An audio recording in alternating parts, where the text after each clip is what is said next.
Stop. My lady, may I please call Mr. Boris Johnson? Thank you.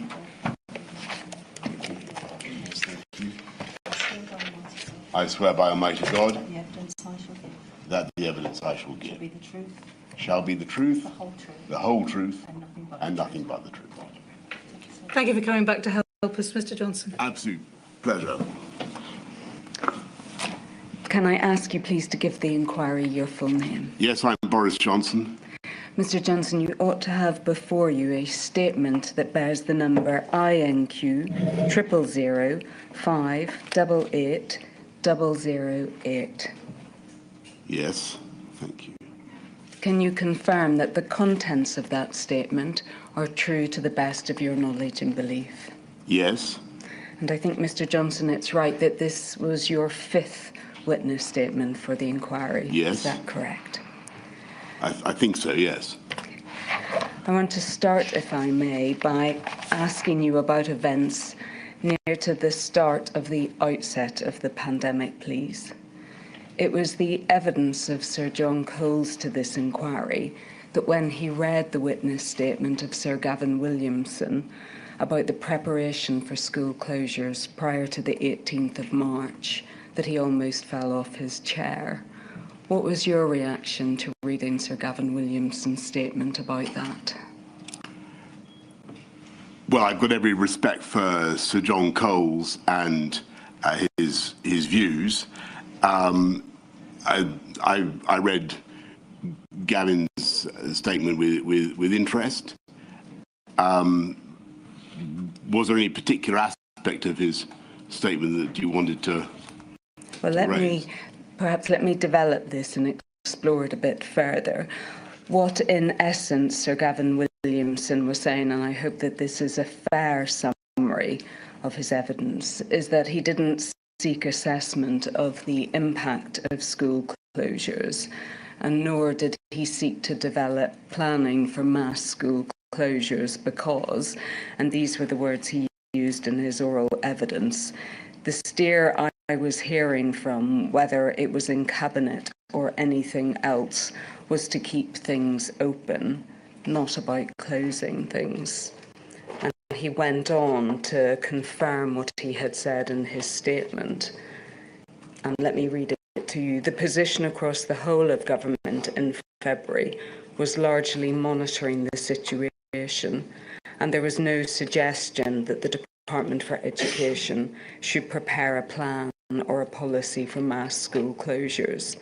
It was very much a case of the whole of government waiting for Number 10 and Cabinet Office to give a lead and clear direction. Well, I'm not sure I agree with the idea that there was no planning for school closures, because if you look at the sequence from February onwards, it's clear that SAGE is talking about the possibility, the Cabinet is discussing it in March, certainly. I remember the subject coming up repeatedly. And then if you look at the paper of I think there's a citing note from the DFE on the 15th of March to me for a meeting in which they go over all kinds of stuff that are going to be necessary to enact school closures, looking at safeguarding, looking at exams, looking at the needs of vulnerable kids, teacher training, and so on, free school meals. All of that was in there. So that indicated to me at the time, and I'm fairly sure I remember it, but certainly indicates to me now that work was going on in the DFE about school closures, and it'd be amazing if it wasn't. Yes, but Mr. Johnson, that note was on the 15th of March, so at a very late stage in the day, correct? Yes. And what we're focused on is the period leading up to that. and what planning was going on prior to that point, correct? Yes.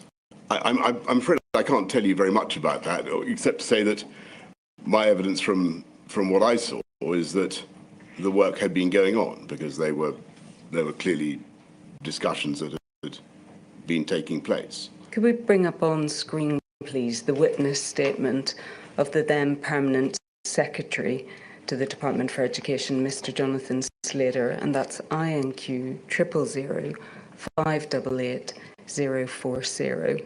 That's page 12, paragraph 5.9. Because Mr. Johnson, he says in terms, and we can read it here, equally, it would have been much better if Department for Education had been invited to start developing contingency arrangements for closing education settings at an earlier stage in the pandemic, given that no contingency plan had been prepared beforehand.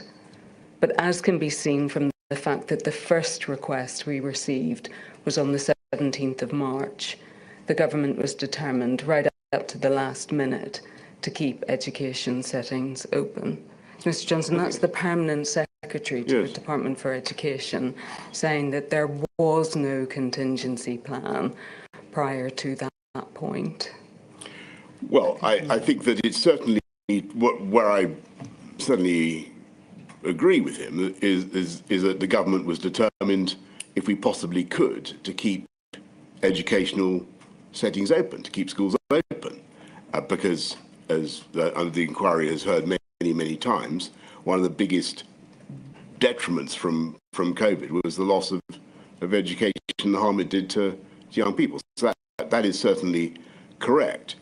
I see that he's saying that no request was received from government to do a contingency plan, but frankly, I would have thought that he is, as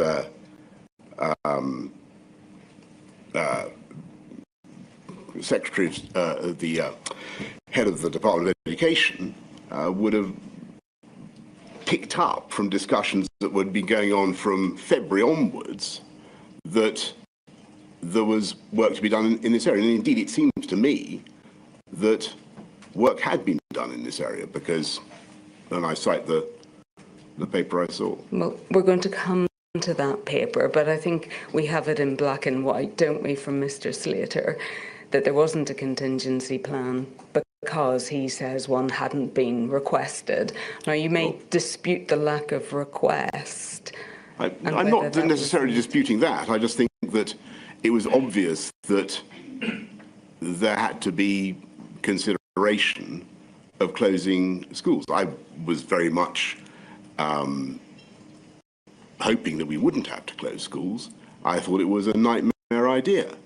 But I think it would, I think as far as I can remember, you had other countries were starting to close schools. Yes. And I'm surprised that the Perm Sec at the DFE didn't feel that it was necessary to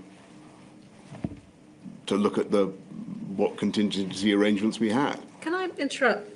Would you expect, running the United Kingdom as Prime Minister, would you expect the Department for Education to wait for a request for them to develop contingency plans? No, of course not. And I think that, as I say, I think that my impression from the stuff I read was that a great deal of thought and care was already going into some of the key questions. But this is what Mr. Slater he says he had no plan ready. I think that is surprising. I mean, we've also heard evidence from Miss Susan Ackland-Hood, who is now the Permanent Secretary to the Department for Education, who's also reviewed all of the paperwork, and who confirms that there wasn't planning beyond the possibility, for example, of some individual school closures, or for the possibility that there might be staff shortages. So it isn't simply that this is Mr. Slater saying this. Indeed, that would be surprising. It's been confirmed by the department on their overall consideration of the written material. But one assumes, Mr. Johnson, from your evidence that this is all in effect news to you, that there was this absence of planning behind the scenes, well, correct? I think that there was certainly, as I understood the position at the time, to the best of my memory, there was work going on in the DFE about how to deal with the consequences of COVID, and in particular, how to compensate for the loss of learning. And, you know, the paper that I've mentioned that only appeared before me on the 15th seemed to suggest to me that a great deal of work had been done on the key areas. We'll come back to that paper, but I just want to be clear about this. Do you accept that until mid-March 2020 there hadn't been a cross-government focus on closing schools? I think that it was a subject that had repeatedly cropped up at SAGE meetings, at SPIMO, at all of which the relevant departments had been represented, and there had been, including DFE. So, no, I don't really accept that. I think that there had already been conversations about the possibility of closing schools, and it looked to me as though the DFE was preparing for that. And I think that's right in terms of what you've said on your witness statement, and perhaps if we could bring that up, please, in terms of what you say at your paragraph 5.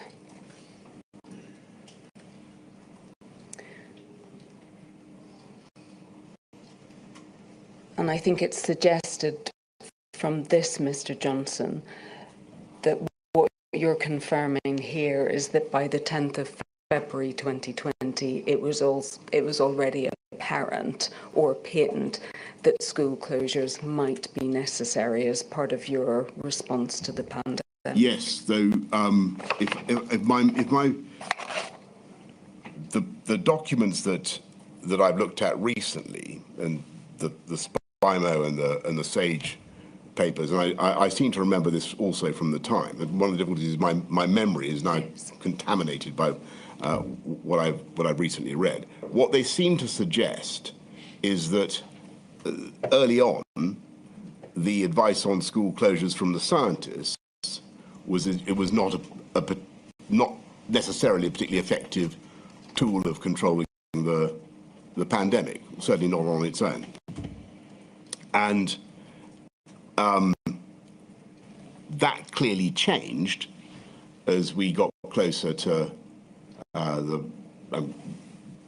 decision, and the key weekend was March the 14th, when all that changed. Turn to that, but do you accept, and the inquiry has been through the scientific advice that was provided from the 4th of February, that from the 4th of February onwards it was being advised by SAGE that school closures were at least in contemplation? Yes, absolutely. Possible. Yes. And do you accept that, given all of that advice from February, and notwithstanding that it was not the decision anyone had wanted to make, that there had to be planning for the possible eventuality of school closures? Because the implications were enormous. And what I'm trying to say to you is that I believe that there was such planning. What I don't think, and clearly from what Mrs. Ackland Hood and what Mr. Slater have said, they don't feel that there was a fully worked up plan for how to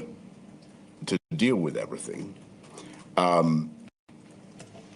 I can't tell you now why that was the case, but I can offer at the time, don't forget that we didn't know the effect this disease had on kids. We didn't know much about the transmissibility of the disease. There were all sorts of things that were simply unknown and difficult to plan for. And the thing was moving very fast. And from the point of view of number 10, we were focused very much on trying to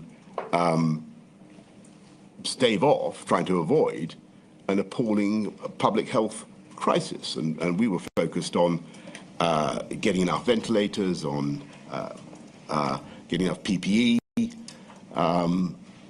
trying to avoid a significant number of casualties.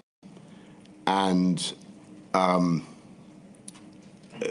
I think it's important for the inquiry to remember that at the time that the school closures were first mentioned,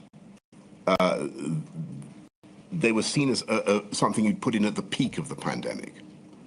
And we didn't think we were yet at the peak of the pandemic, if you see what I mean. And I just want to come back, just sticking for a moment on when your understanding as to the position about school closures and when they were being posited. If we go to paragraph 20, please, on page 7 of your statement.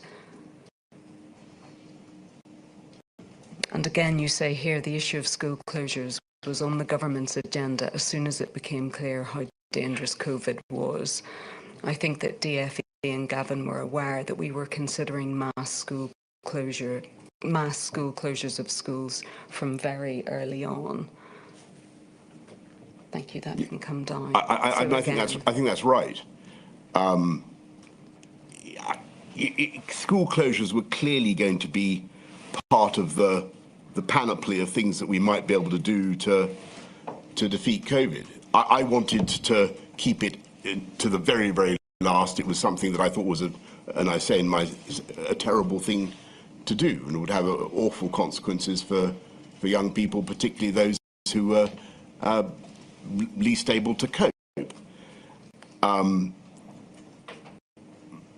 So, although there was consideration of school closures, and the idea was being discussed, as I say, I think I can see evidence that this was going on in the DFE at the time.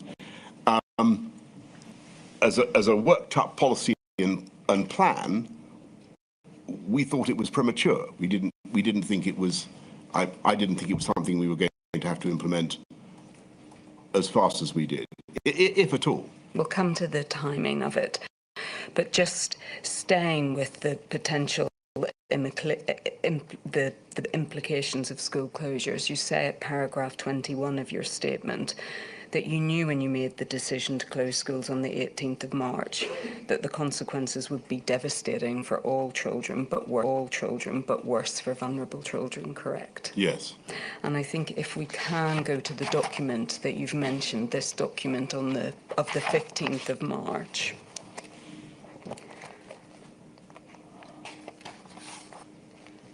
Yes. And that's INQ 000106221. Yeah.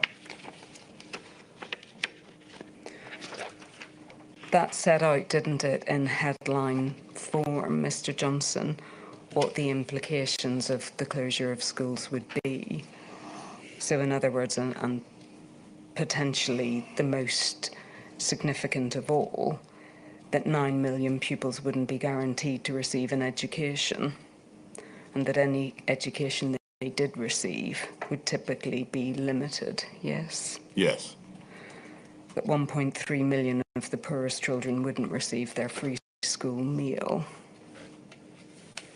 That remote learning would not work for all. That schools' ability to provide it was hugely variable, and many children didn't have access to the relevant kit, and many children didn't live in adequate home circumstances or environments, and didn't have Wi-Fi.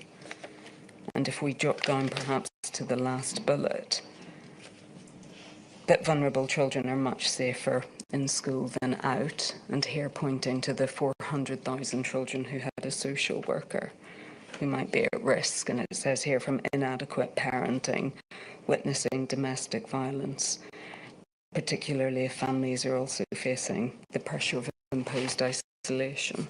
Yeah.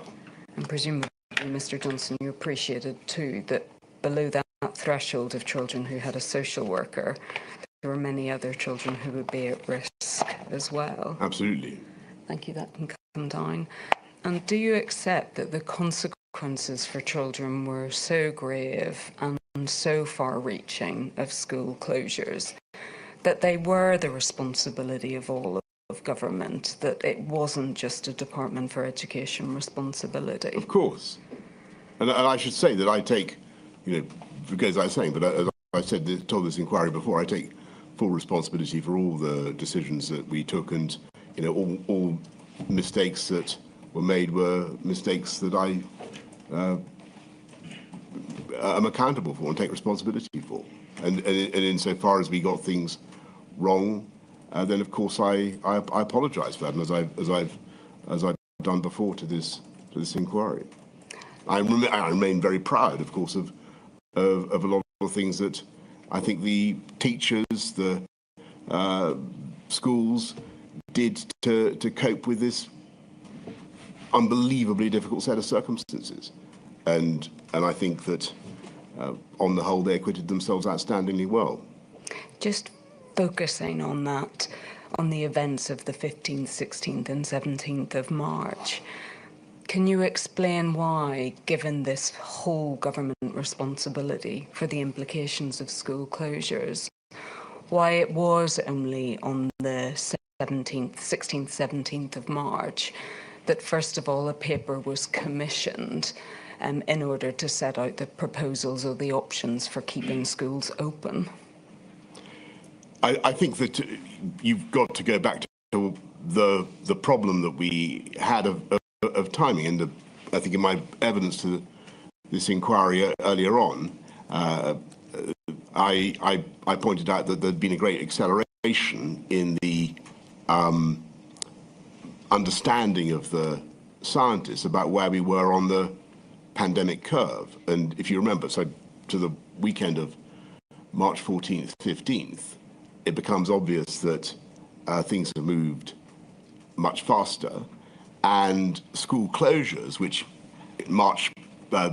February 10th and so on, the stage are saying are not necessarily something we'll want to bring in. I think even on March the 5th, Chris Whitty is saying it's not something we want to do imminently. It becomes clear that the spike is going up so fast that, sadly, school closures are going to have to be part of the initial package, and that's effectively what we had to do. I mean, there were other factors as well.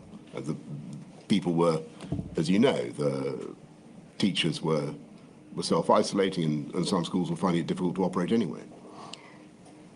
I think what might be very difficult to understand is why, given the gravity of the consequences of closing schools, that nonetheless seeking out papers on keeping schools open came at such last minute and just before you ended up having to make the decision to close schools. Well, as I think I've tried to explain why I think that was the case. We were focused on trying to delay the peak of the pandemic, and we thought that the closure of schools, if it had to be used at all, would be a measure of last resort. And lastly, it was my impression that the work was being done, and I certainly assumed that the work was being done. I'm just focusing here on why at the centre these questions are only being asked so late in the day. So in other words, the centre is only asking for proposals to keep schools open at this very, very late stage, only to reverse the position within about 24 hours and to ask for options on closing schools. Well, I think that's entirely understandable, given the immensity of the decision and the detriments that it was likely to have. Does the fact that these questions were being asked so late in the day demonstrate that the problem and the failures of planning were systematic failures and not just failures on the part of the Department for Education? No, I don't. Well, as I say, I'm not certain that the Department for Education was quite as remiss as you've said, and I think my impression was that they'd done a lot of work. And when you look at what was achieved during the period when schools were closed, I think people responded pretty heroically to the challenge. You say so late in the day, but so late in the day is, of course, a phrase that is only open, or a judgment only open to people who are operating with hindsight. We didn't know how COVID was being transmitted. We didn't know to what extent children and young people were affected by it. It was very difficult.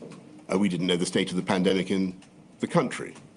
It was very difficult to plan for how schools exactly should respond, and it remained very difficult throughout the pandemic. But you've accepted that the possibility of school closures was being posited as a specific step that could be taken in response to the pandemic from the very earliest stages Yes. of the SAGE advice.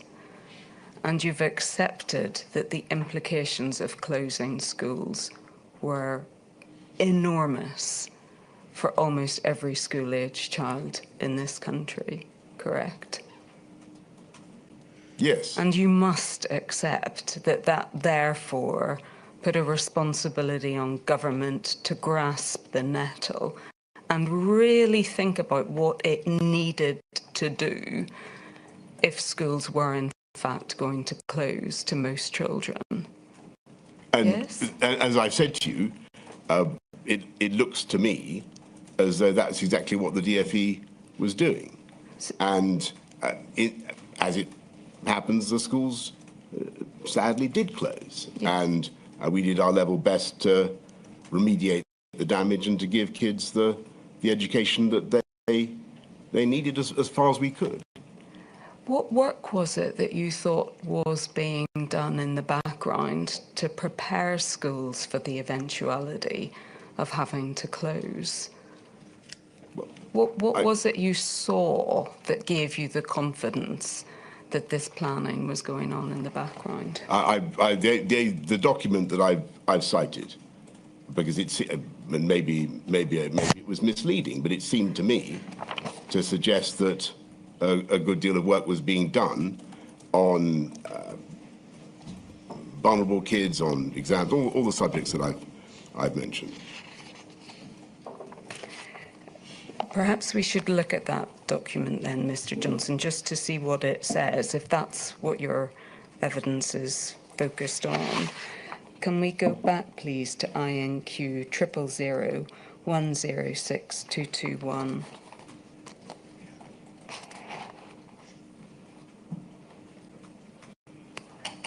I think if we go, please, to page 3. It sets out, doesn't it, a summary of some of the DfE's current contingency planning. So it set out, I think, at the start that there is some scenarios for free school meals, correct? Yes. On remote learning, if we drop down, please. We intend this week to publish guidance on the steps that schools should now be taking. Correct? Yes. So you must have appreciated that prior to this point, there hadn't even been guidance sent to schools in order to assist them. I do, but I think also the inquiry will appreciate that we hadn't had a pandemic like this for a very long time. Yes. The eventuality of closing schools was one that we regarded with horror, and one that we didn't think we would have to resort to until the peak of the pandemic. Well, I think, Mr. Johnson, that's understood that closing schools would be a terrible decision, but it was because the consequences were so profound that it needed to be properly planned for, yes? I think, of course, and if you look at the document that we're studying, it's clear that they're going through various scenarios to deal with most of the problems that you can think of. They've got 3 scenarios being developed for exams within Ofqual. They're publishing guidance on remote learning. It seems to me that yes, I mean, I would accept that the reality was slow to dawn on government generally about the full horror of COVID, but that's something that we've been around many times. I think and you can see it in the way the scientific advice changes throughout the year. So they move from saying, you know, put these measures on during the peak of the pandemic to saying go hard, go early. And there's a clear difference in approach. Mr. Johnson, I'm just going to stay on this document for a moment to look at the last of the implications, which is that of vulnerable children. Can you remind me of the date, Mr. Yes, it's the 15th of March. Thank you. And as we can see there, in respect of vulnerable children and childcare, this paper doesn't deal with it, Mr. Johnson. So there's nothing here, for example, that sets out Department for Education thinking about child protection systems, all of the other support and services that schools provide to children, and particularly those most in need. I think it's meant to be a short citing document. It's not meant to be going through everything that is in the head of the department. Look, I understand the criticism that we should have planned better for school closures and we should have alerted schools earlier to the possibility of school closures and spelt out in more detail what might happen in the context of school closures. All I can say to you is that is to imagine a much greater state of knowledge about COVID and what was likely to happen than we actually had at the time, and particularly a greater state of knowledge about the speed with which the disease was progressing. And I go back to I mean, yes, I think it's a fair point that this document itself doesn't look like a fully worked up plan for school closures, but it seems to me that the department was doing the work. All right. Well, Mr. Johnson, we were looking at that document so that the inquiry could understand what it was that gave you confidence about Department for Education planning. But I think you're clear that this is the sole basis for that confidence, correct? Well, there were plenty of other meetings and discussions in which DFE officials were involved when it was obvious, as you've said, that school closures were coming down the agenda. And it was always obvious to me that this was going to be one of the things we would have to consider. I'm going to move on, if I may, to ask about the 16th and 17th of March, and specifically the evidence that was given by Sir Gavin Williamson in his witness statement, which you've seen and which he confirmed in oral evidence, that there was this discombobulating sea change, to which I've already alluded to, between the 16th and 17th of March, whereby the government's direction went from keeping schools open to overnight to keeping schools closed. Do you agree with his evidence that it was a discombobulating sea change? Well, obviously I can't speak for Gavin about how he felt about it, but my impression was that everybody understood that school closures was part of the toolkit that we might sadly have to use, and we were being forced by events and by the spread of the disease to deploy that that solution much earlier than we wanted, and indeed against our will, just by the spread of the disease. So I'm afraid the reality of COVID just meant that we had to get the R down below 1, and school closures represent, though not a very significant measure in themselves, they can help to get the R down below 1 at critical moments, and we had no choice. Yes, so I think, Mr. Johnson, is your evidence that it wasn't a sea change, it was simply a speeding up of that which was going to happen in any event? I mean, I'm not saying that it was necessarily going to happen in any event, but because things might have turned out differently, but they didn't. What it certainly was the result of a gradual and then accelerating progression in the disease, which is familiar to anybody who looks at one of those curves. Thank you. Sir John Cole said of Sir Gavin Williamson's evidence about school closures that he thought that it was an extraordinary dereliction of duty. So he was referring again to the lack of planning for school closures. And he said it was perfectly clear to me, as someone who was running schools, that there was a high likelihood that schools would have to close, and we were planning for that whilst, of course, doing everything we could to keep schools open. If it is right to characterise the lack of planning as a dereliction of duty, do you accept that that's a dereliction that's shared by the whole of government and not just the Department for Education? Well, as I've tried to argue this morning, I think that the department, contrary perhaps to, it felt to me as though there had been abundant discussions about closing schools, and it felt to me, to the best of my recollection, as though the department was aware of this, and I assumed that they were planning for it. When I look at that document of March the 15th, it seems to me to suggest that a great deal of work and thought had gone into the key issues. So I'm not inclined to accept the idea that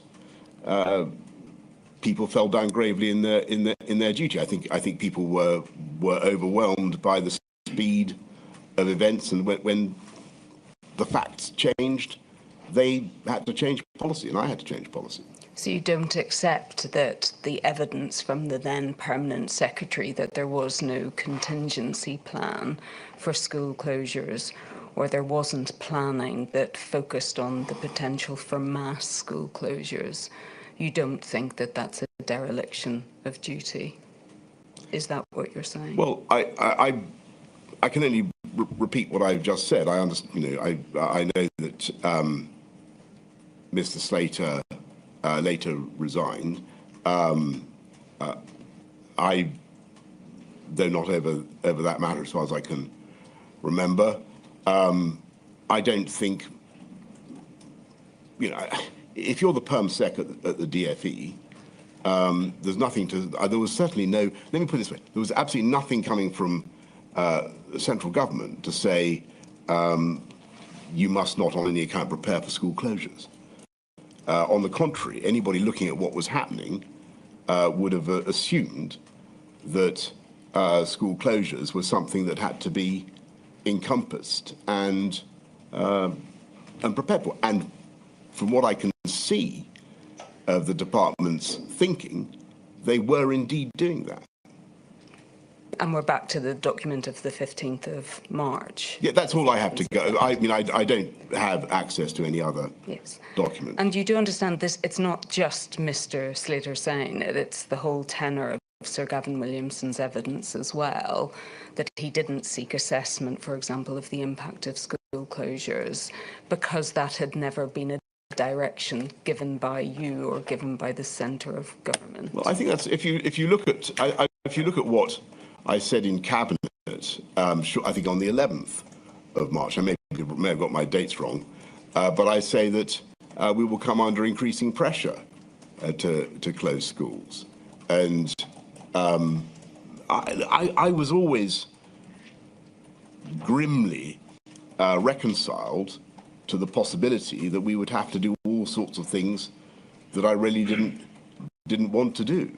But I was also determined to try and keep schools open if I possibly could. And, you know, I've got to say that given the huge damage that the closures have done, and given the loss of life chances that they've caused, you've got to ask yourself now whether we could have found other ways of reducing the budget of risk from COVID. Could they, if they were 10 to 20% of the R, was there some way of doing it without school closures? Now, all the advice I was getting was absolutely not. You've got to do this, and that they, along with everything else, school closures were unavoidable, and that's certainly how it seemed to me then.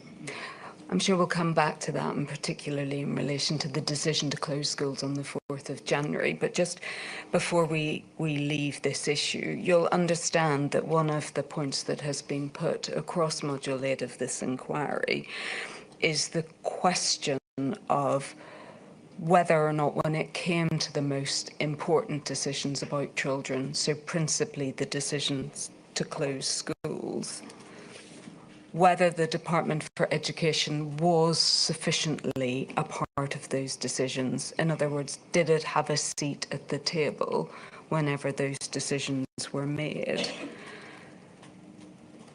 Do you recognise that as a problem in the decisions that you made to close schools?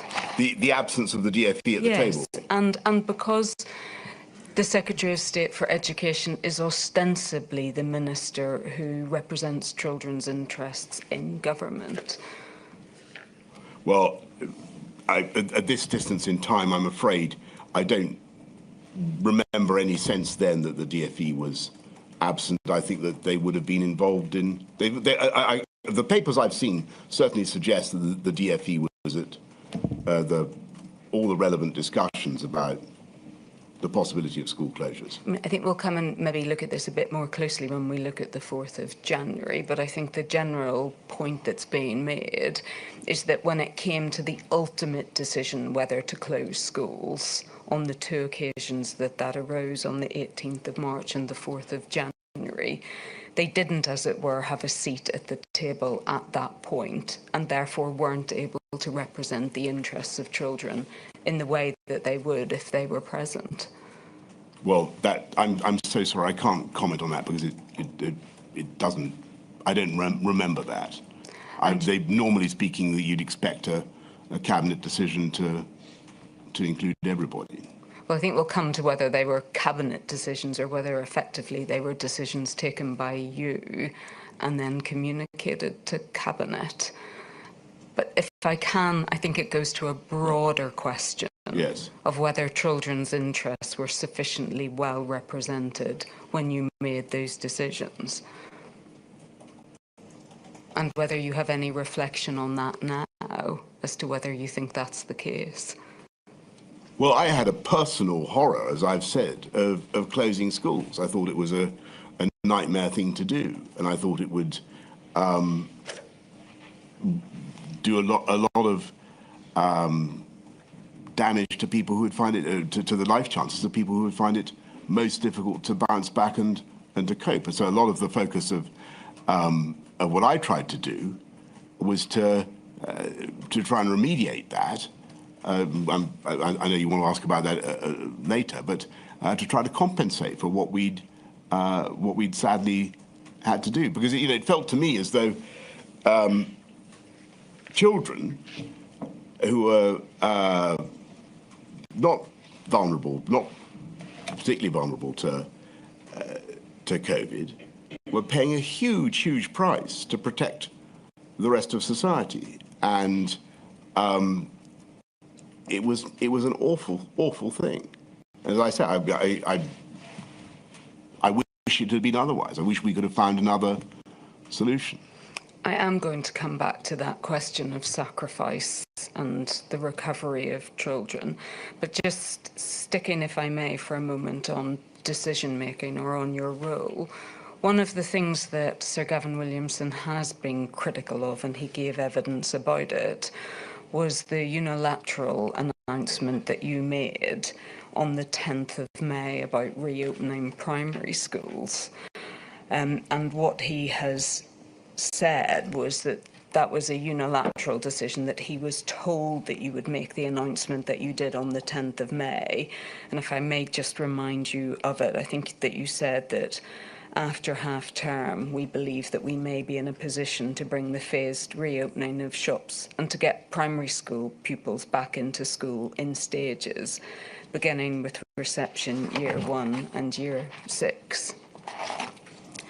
And Sir Gavin Williamson's criticism is that effectively he had been in negotiations and discussions with schools prior to that point, and that there was a delicate, and I'm summarising his evidence, that a delicate position was reached, and there was understanding on the part of schools about who would return, i.e. it would just be those few year groups, and that effectively by your actions you damaged the work that he had done with schools, and you undermined trust, because in making that statement you were promising something that you knew couldn't be delivered.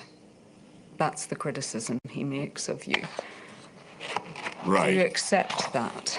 Well, I'm afraid I don't remember the details of that. It seems a bit paradoxical to be criticised both for wanting to close schools and for wanting to get them open. I would say that it was right, given where we were, in May. We'd been through a lot. It was clear that the R was coming down. We were going to be in a position to go through the stages of the roadmap to open up the country a bit, if not entirely. And I thought it was right to go ahead with getting kids back into school. And we did it to some extent. I think there were only some classes got back in. I think it was totally the right thing to do, given the position we were at in the pandemic, and given the detriment that kids had already suffered. I think by that stage, from my memory, it would have become a bit controversial as to whether schools were safe, and there was a certain amount of politics about this. And I think that the unions, I may be doing them a disservice, and forgive me if I am, but I think that there was a certain amount of chuntering about whether or not it was wise to get kids back into school. I thought that the evidence was that it was safe and they should go back.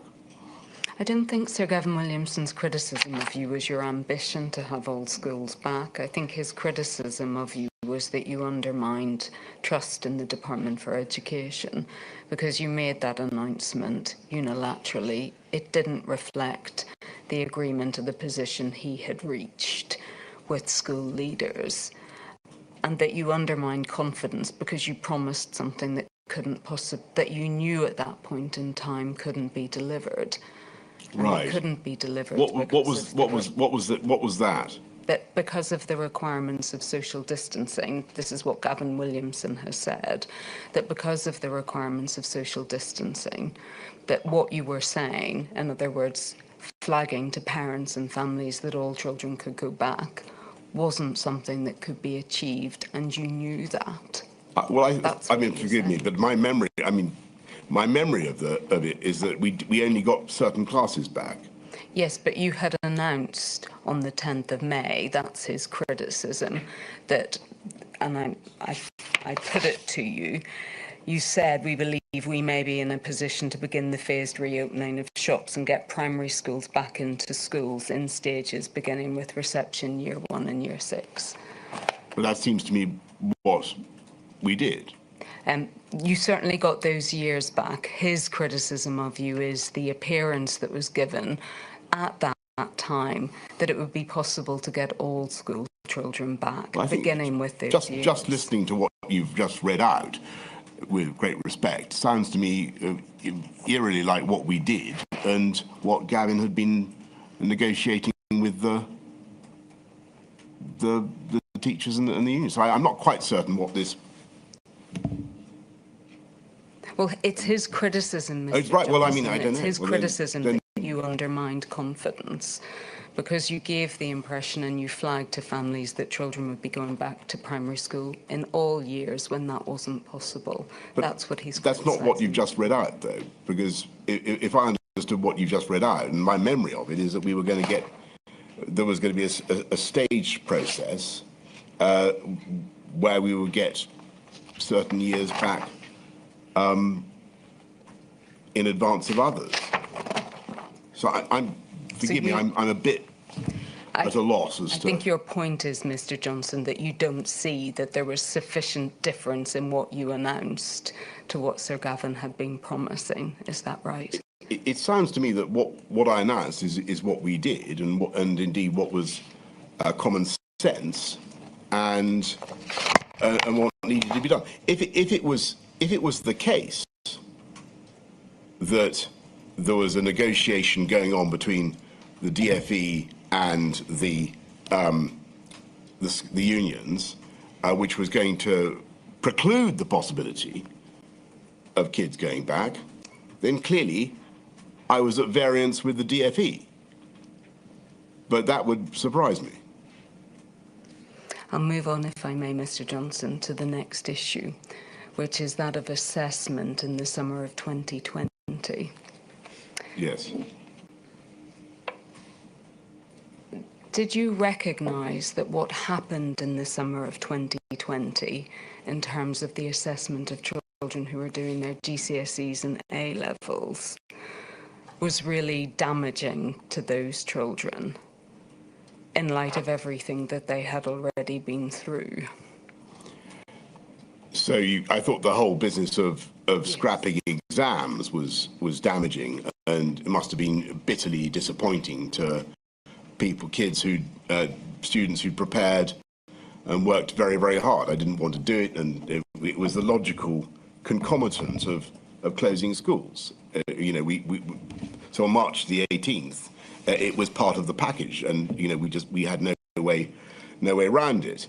Certainly that's my memory of the way it went. I did think, is there some way we could keep exams alive, but we couldn't, and so we had to find a way of adjudicating on the academic achievement of the kids that didn't involve an exam, and Ofqual came up with this system.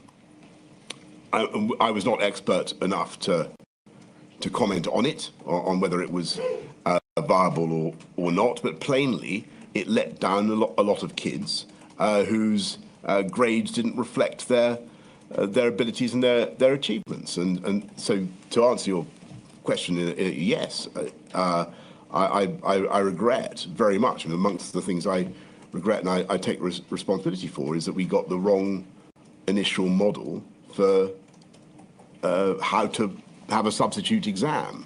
What I would say in our defence is it wasn't easy to come up with the right model. But you must have been concerned, Mr. Johnson, about the ministerial response to what happened after the examination results came out? Go on. Were you concerned, for example, that the Scottish exams came out a period of time beforehand, and that, for example, Sir Gavin Williamson hadn't used that period of time in order to, for example, develop a strategy or an understanding about what would happen when the results came out in England? I think that my memory of this is not perfect now, Yes. but I think it became obvious to us that the algorithm had not worked, and it was producing lots of duff results. It was letting a lot of kids down, and my advice to the department, to Gavin, was just to find I said, whatever you can do that's fair to kids, we've got to go with that. In the end, the only solution was to scrap it and go back to centrally assessed grades. And I think that was, so to answer your question, I think that was the right response. But were you not concerned about everything that happened in between that point in time? In other words, the Scottish results came out. There were a series of U-turns, weren't there, on the part of Sir Gavin Williamson before the final decision was reached, that there would be that there would be the use of centrally assessed grades, correct? Well, I think that the decision to go back to centrally assessed grades is on August the 17th from my memory, which is not that long after the results have started to come out, I don't think.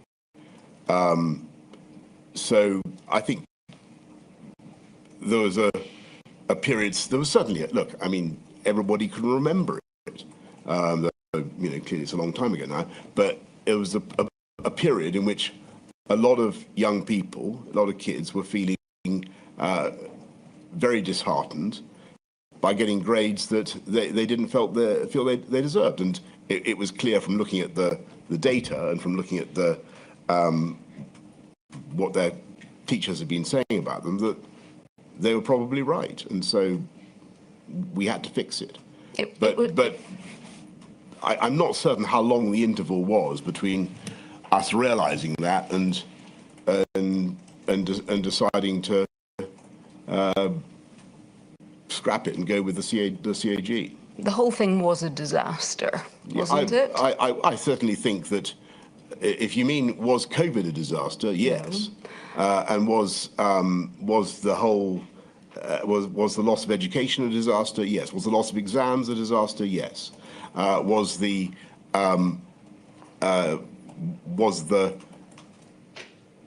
disappointment, anger, frustration of a large number of kids, the additional frustration, a disaster? Yes, it was. But it has to be seen in the context of us trying to deal with a much bigger disaster.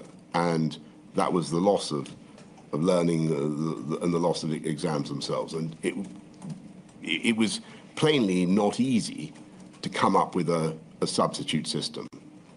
I was asking a very specific question about assessed grades and whether you accepted that that was a particular disaster, and a disaster for those young people. Well, the centrally assessed grades would turn out to be the right way of doing it, but the algorithm plainly was a disaster. Yes. You keep saying the algorithm, Mr. Johnson, but the algorithm, you do appreciate and understand that the algorithm was a design arrived at because it was the intention to moderate grades.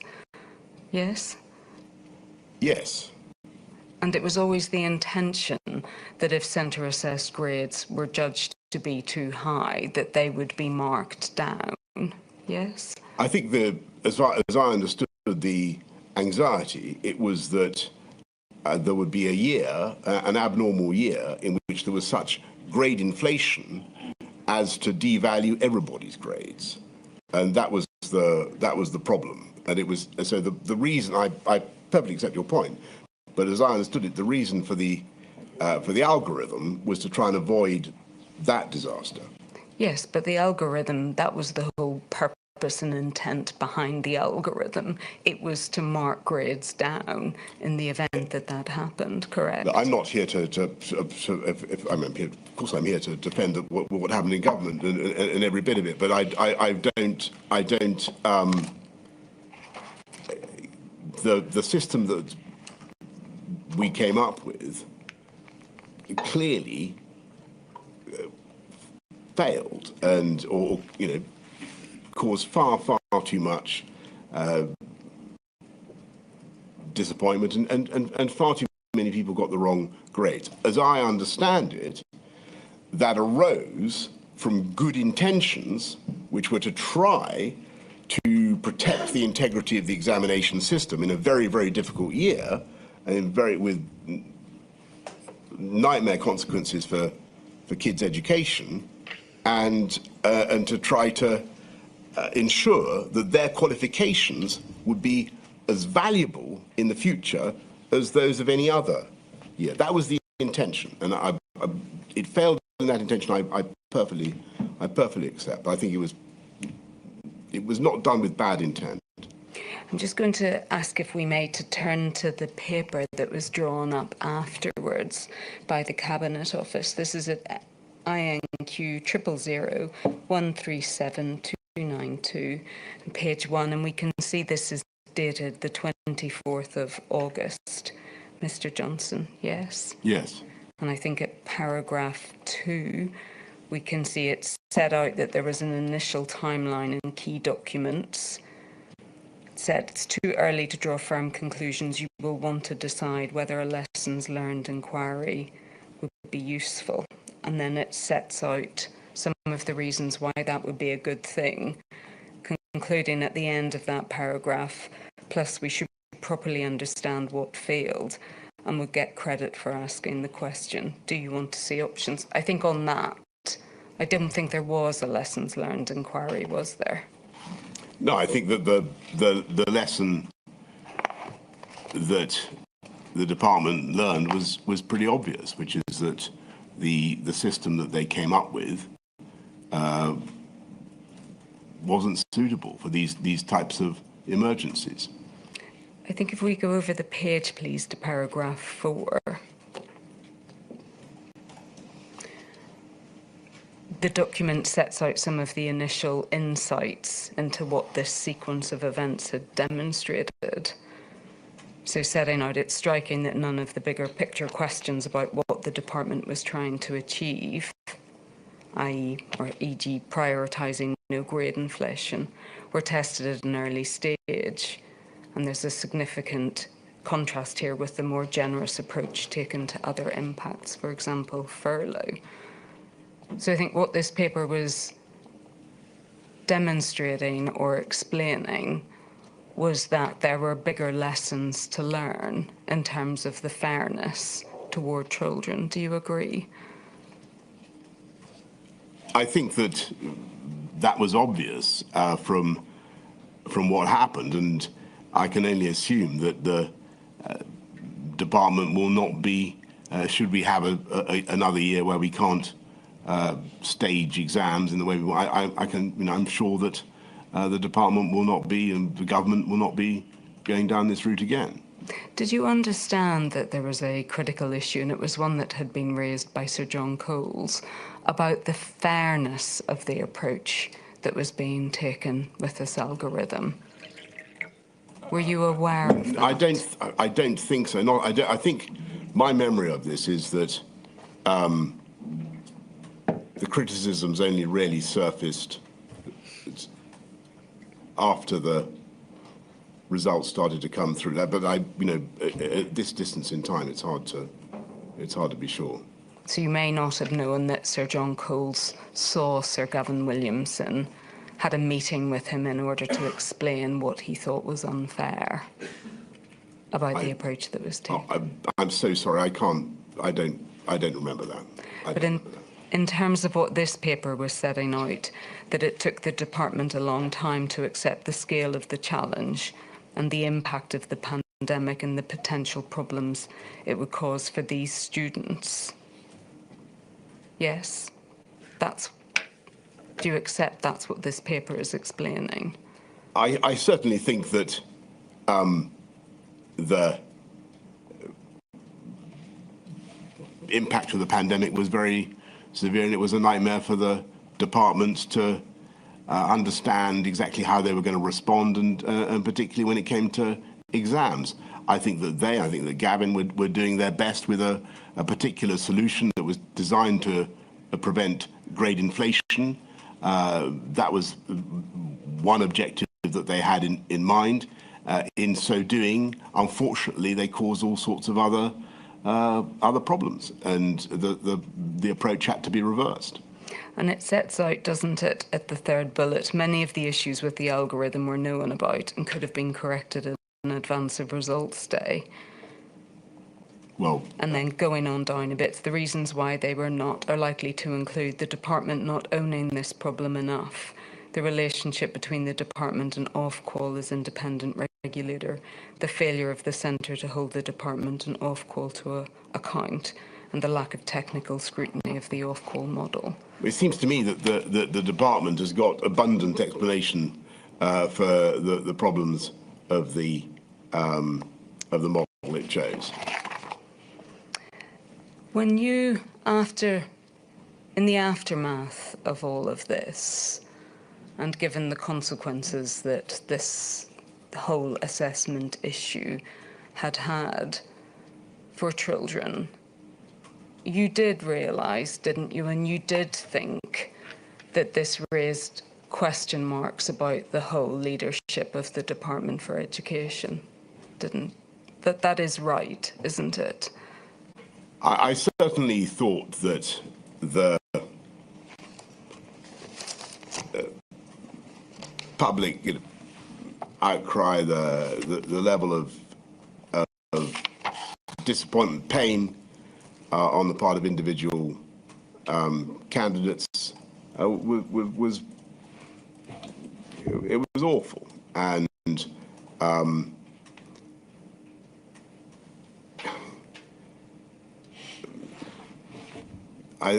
it's fair to say that yes, of course, I thought about whether there was a need to respond to that by changing people's jobs and so on and so forth, of course. It was really undermining of public confidence, this issue, wasn't it? I think that I can't comment on that. I don't have any evidence for that.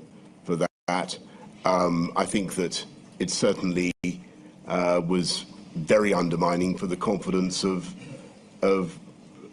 kids who thought they deserved a better grade, and it was a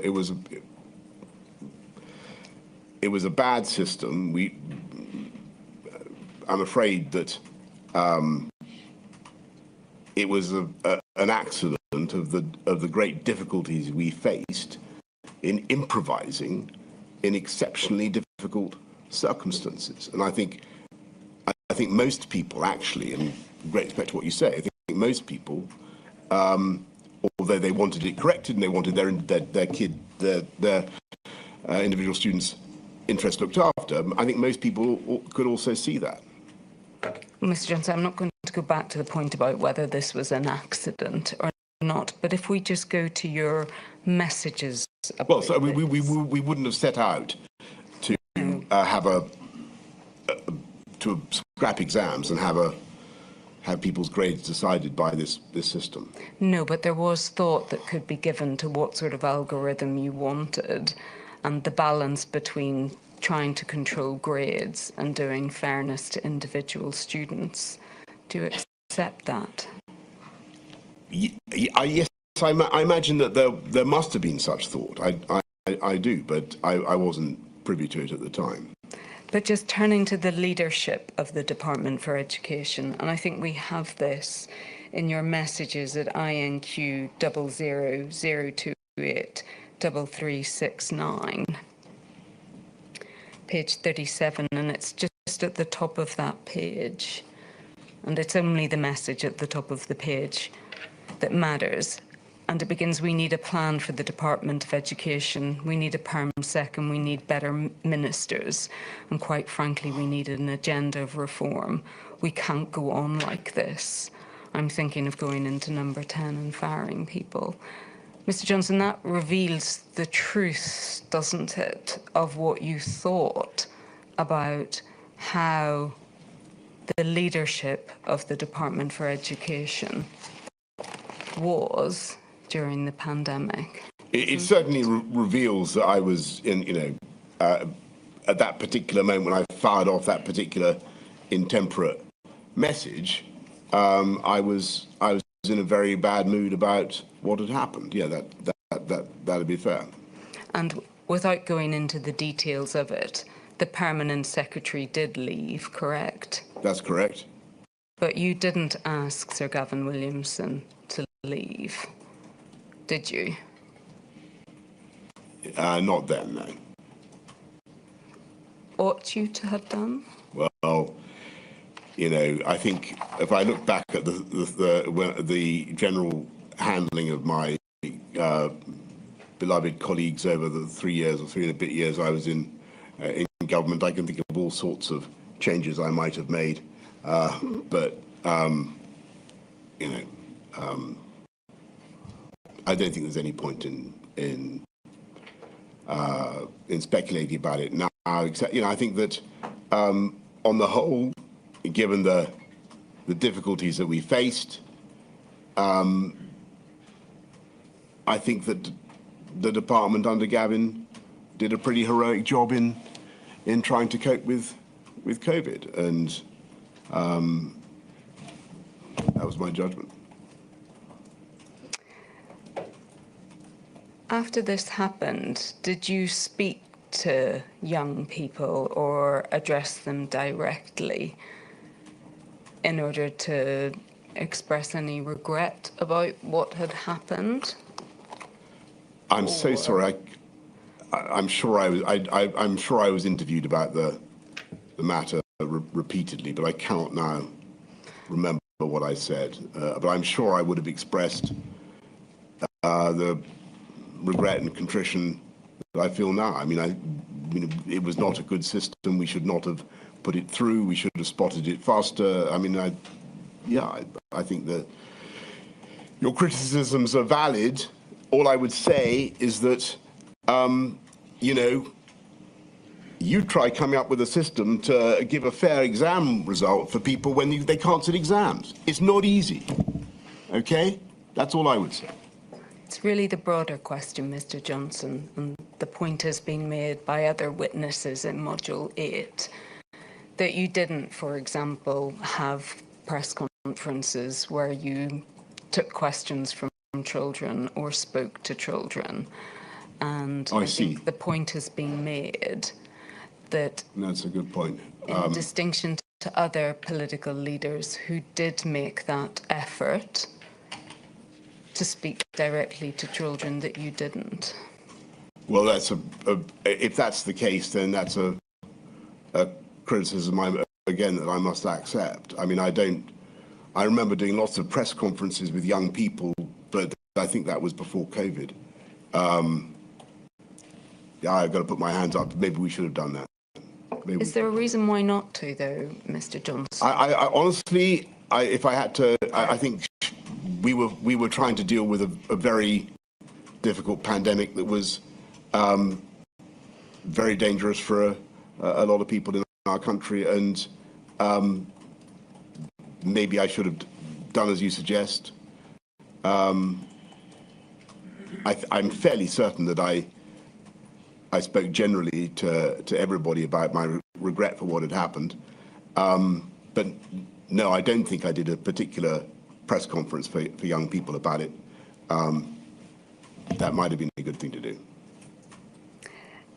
At around this period of time, and when I say that, I mean the period leading up to school closure, or sorry, to schools being reopened. Yes. So we're in and around the August of 2020.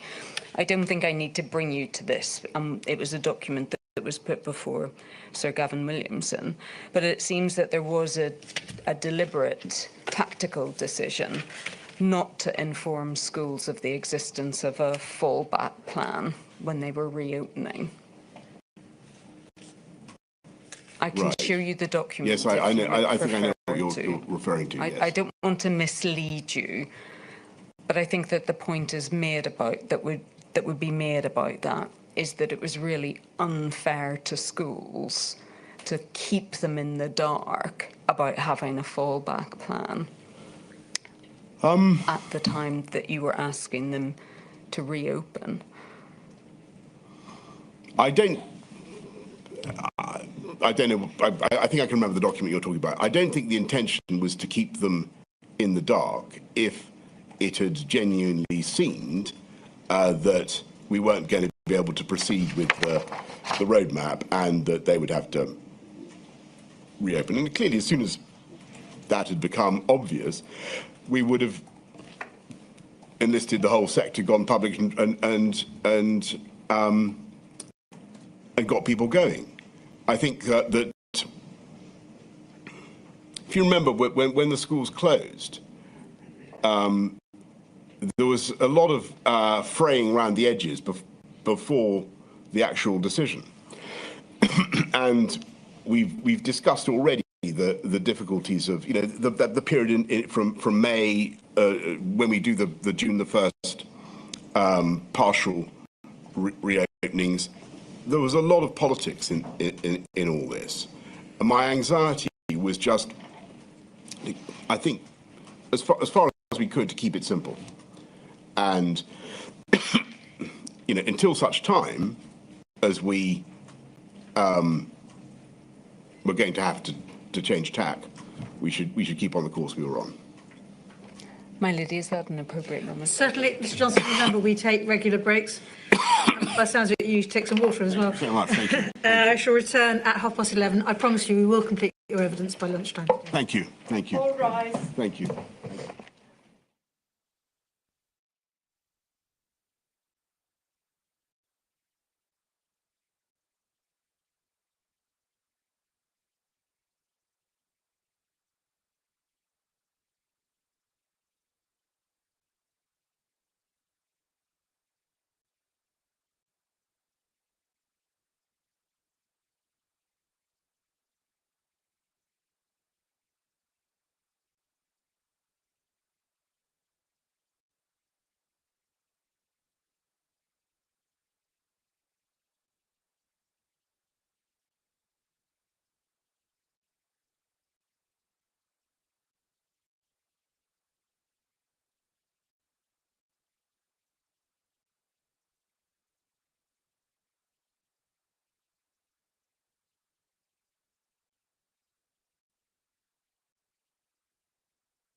Dobbin. Thank you, my lady. Mr. Johnson, may I turn then to a completely different subject, which is that of the closure of schools as announced on the 4th of January 2021. You must have been really keen to ensure that the calamitous closure of schools as occurred in March 2020 wasn't repeated again. Would that be right? Absolutely. It was the last thing I wanted to do, of course. And Miss Susan Ackland Hood has given evidence that over the course of December, two things happened. First of all, that there was an increasing ask on the Department for Education in terms of the amount of testing that it would have to ensure was provided. Do you recollect that? Yes, absolutely. And that was very much in the context of the period at the second half of 2020, when we started to get very interested in mass testing as a way of reopening settings, schools and other things. And it's absolutely correct that I wanted to see mass testing in schools as part of the way of getting schools open. And I think what she gave evidence of was a very specific set of increases in the ask that was being made of the Department for Education, which in turn became the ask being made of schools. Do you recollect that? I do, and I remember that it wasn't easy, and I think that the department, again, I think the department acquitted themselves heroically in this respect. I think they really tried to get mass testing going. I think they stood up a huge amount of facilities very, very fast. But as I'm sure you're coming to, that it was just never going to be a runner because of the Alpha, the Kent variant.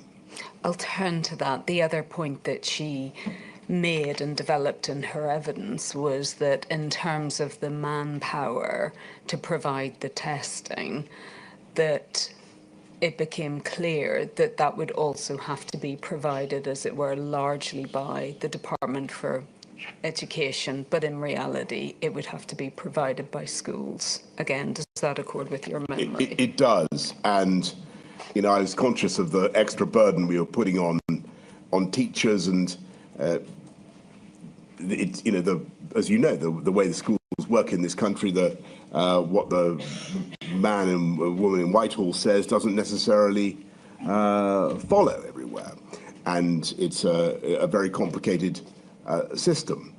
But on the whole, the schools did stand up a quite extraordinary amount of testing capability. So, Mr. Johnson, we've heard the Department for Education perspective on the events leading up to the 4th of January, and we've heard the perspective of Professor Sir Chris Whitty as well. I think it's important that the inquiry also hears your evidence about your perspective on it. But can I take you, and just to set the scene, to a document that we have at INQ 0009 1147.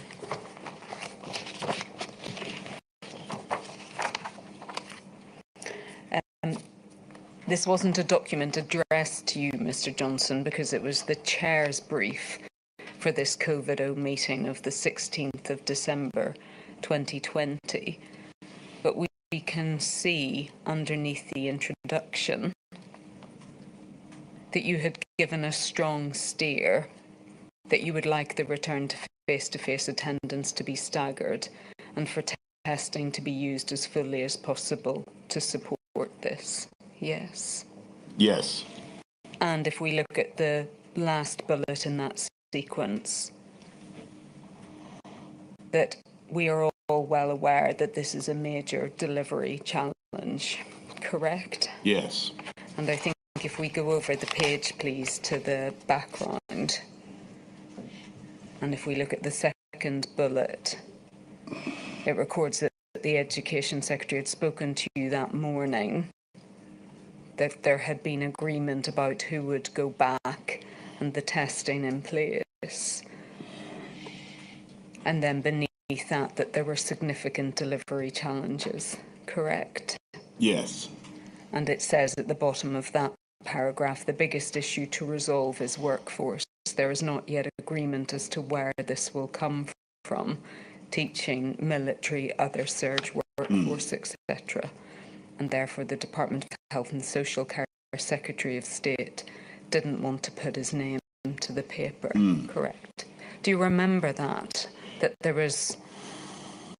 I remember the difficulties in standing up the testing operation. And I remember the department really straining to get it done. But what I also remember is that in the end, I think they were in a position to deliver. I remember that I can't remember the ins and outs of it. I remember a conversation about the MACA and whether we'd use the army or not. But I think it ended up with the schools doing it. And do you recollect the tensions at this time between the Secretary of State for Health and the Secretary of State for Education in terms of trying to resolve where this manpower would come from? I'm sorry, I don't remember the specifics of that. All right, and I think if we go to the position that was reached then on the 28th of December, and we have this at INQ 000075504.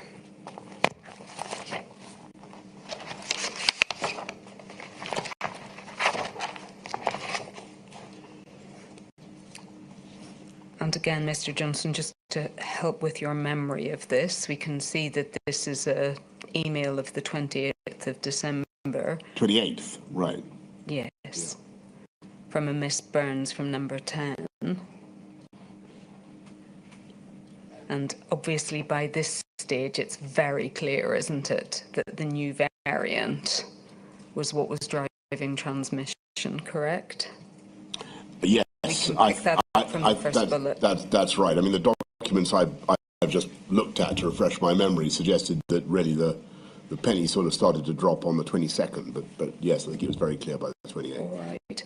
And if we look at the second paragraph below those first set of bullets, that the Education Secretary had set out the social cost of closing schools. And then below that we see again the 4 bullets for getting schools back, yes? Yes. And we can see here the plan set out that in terms of secondary schools that there would be a delay until the 18th of January to get all of the children back. Yes. And then that there would be the weekly testing of schools, or sorry, of pupils, yes? Yes. Is this the 28th still? It is, yes. And I think if we go over the page, please. This is quite a long section, Mr. Johnson, and I won't read all of it out. But I think we can see here some of the different arguments being ventilated. So the first part of that page, we can see set out the Secretary of State for Health's arguments. Yes? Yes.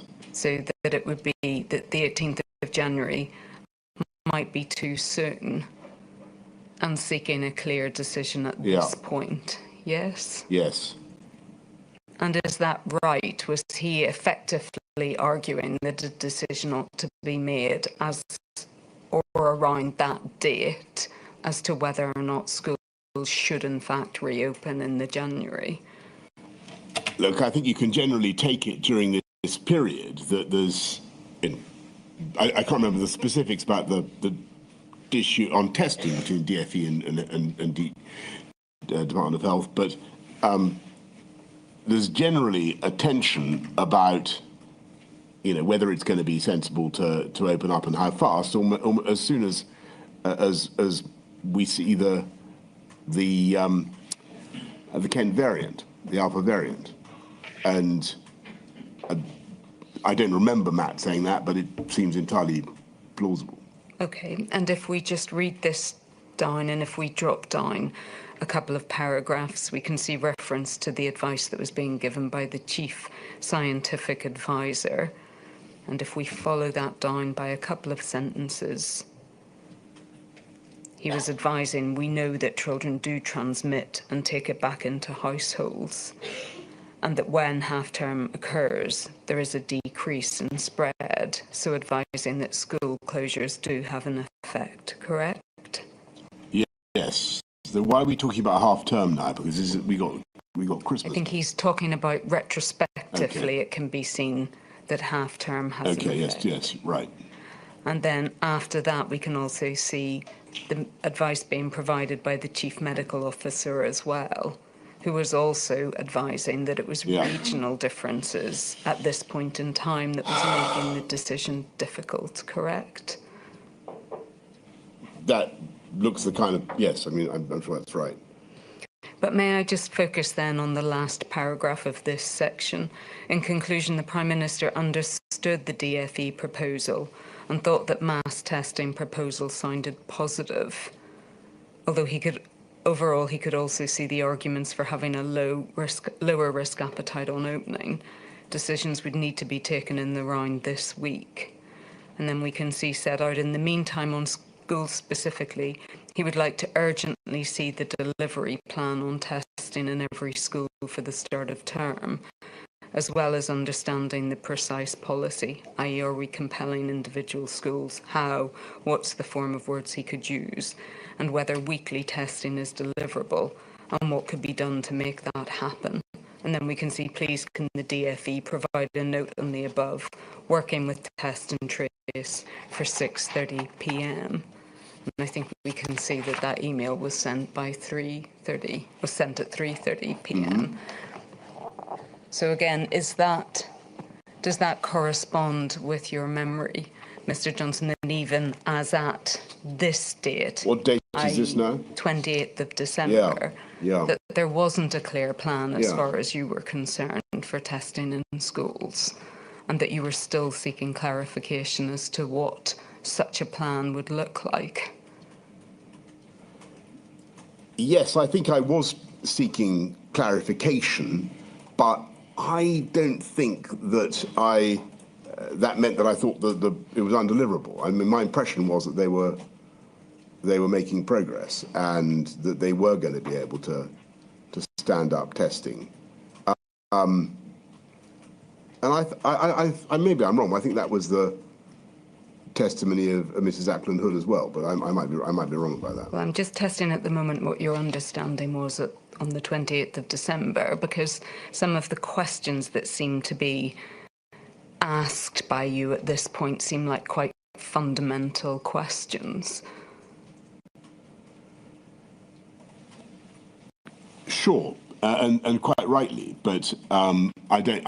All I'm trying to say is, from the best of my memory, that doesn't mean that I thought that the plan was necessarily undeliverable.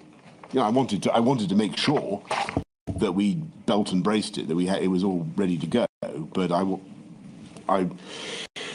wasn't going to junk it. And can you help with why at this point? I mean, it very much appears to be the case, and borne out by what Miss Ackland Hood explained, that this massive effort was very much on the shoulders of the Department for Education and schools, as opposed to being a more shared effort. Why was it? Why had it fallen principally to the department and to schools to deliver this massive? Well, they had to test secondary school kids going back into secondary school, which was going to be, you know, I think we had a plan to stagger that anyway.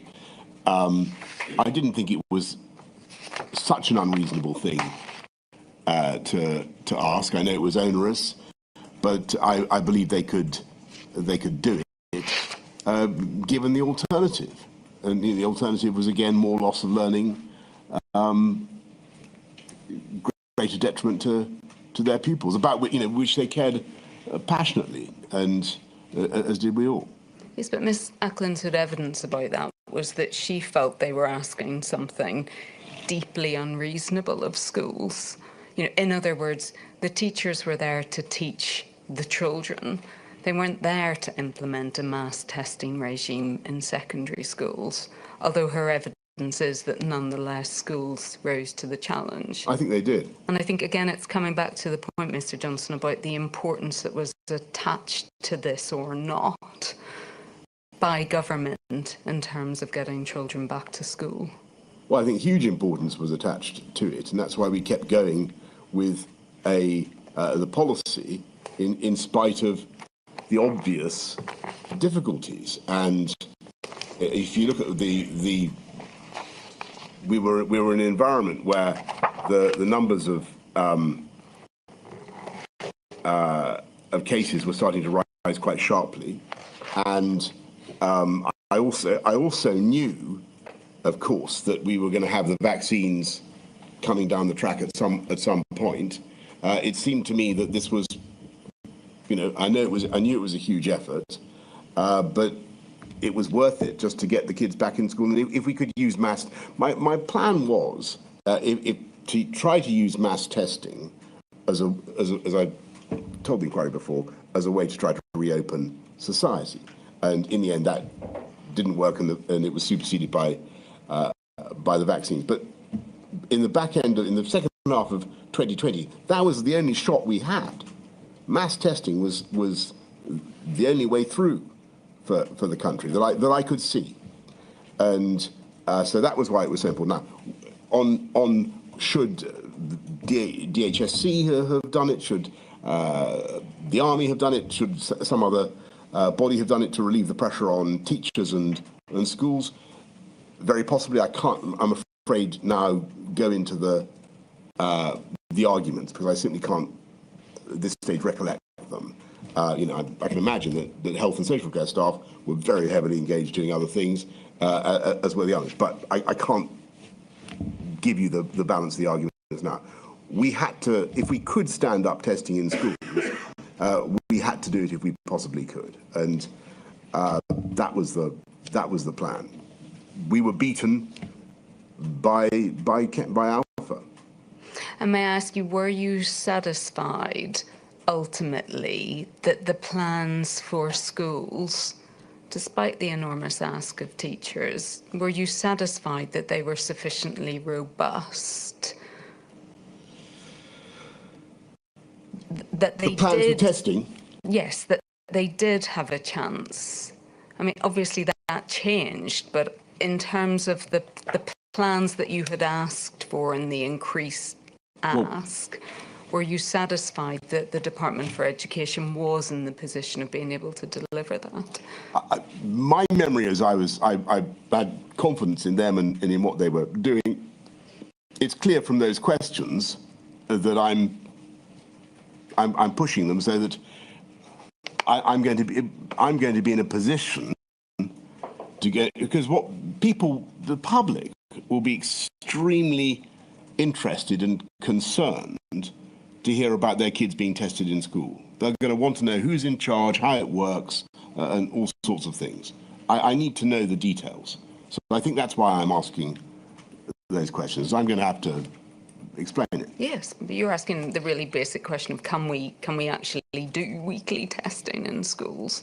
Yes, and I think the answer was yes, but it was tough.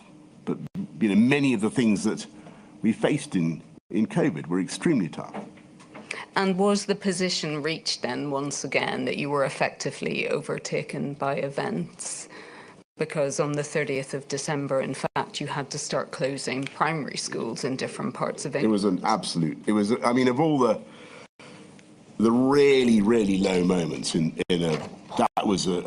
was terrible, that whole period, because I could see the cavalry coming over the hill in the form of the vaccines. I thought mass testing offered a way forward, but it was clear that the January spike, I think, was bigger than the April spike of 2020, and I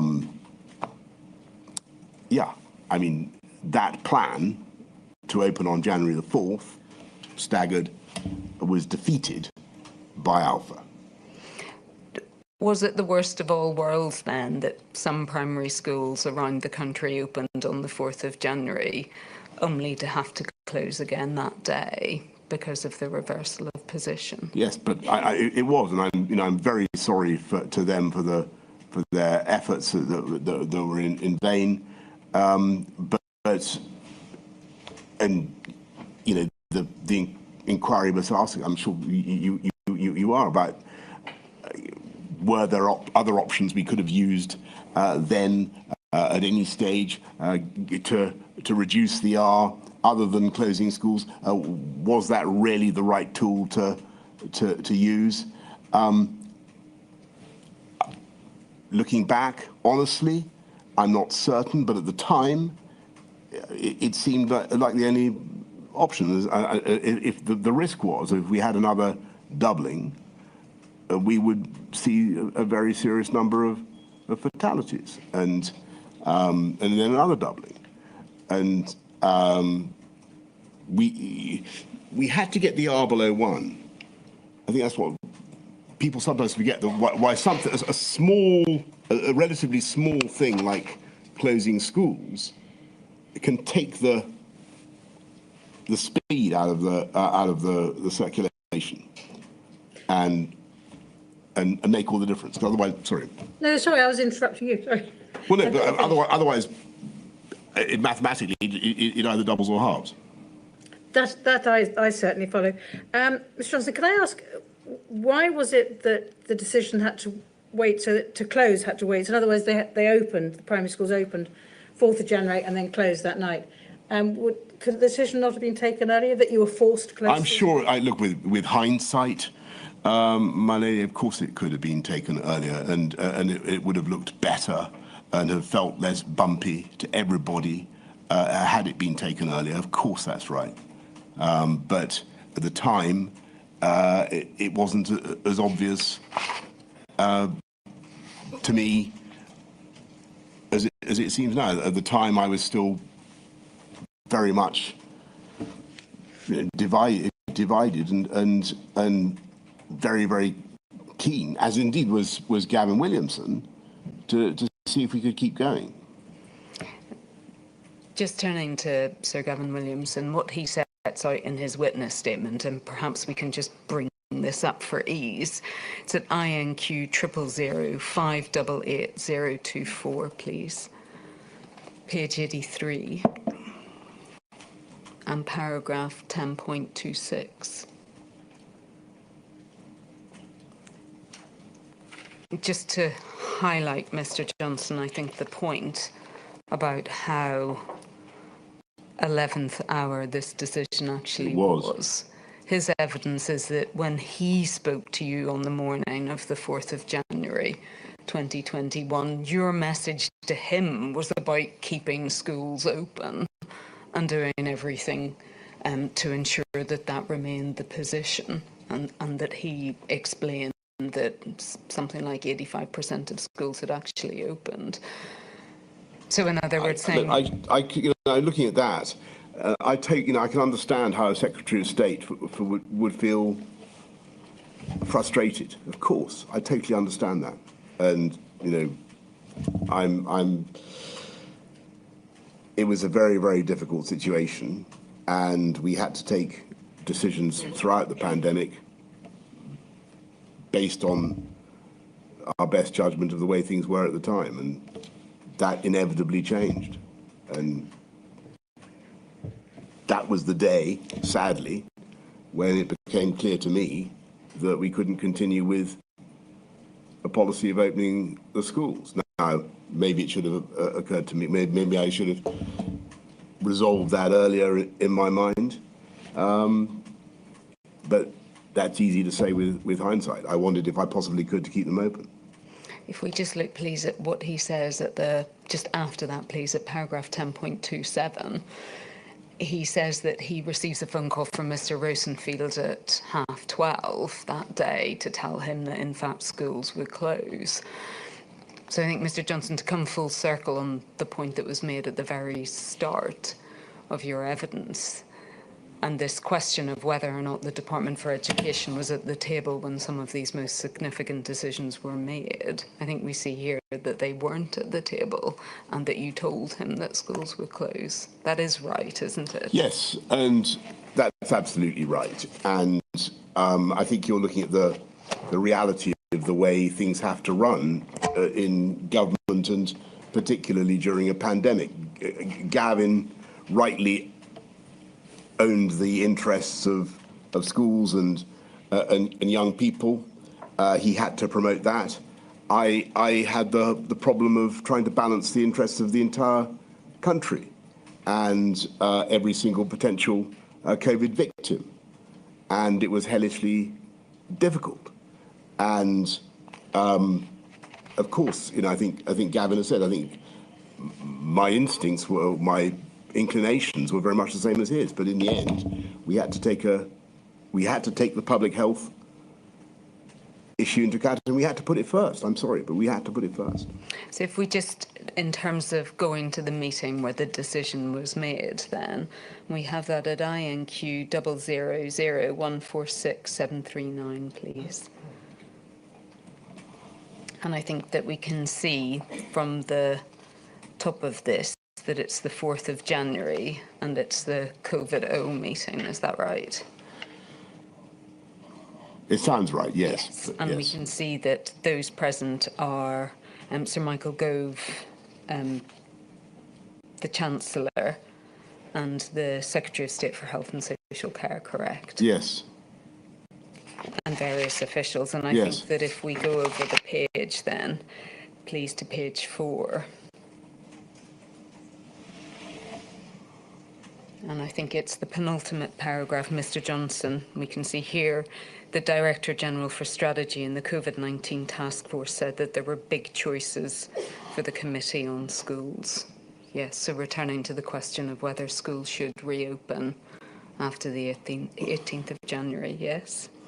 That's secondary schools, correct? Yeah. Yes.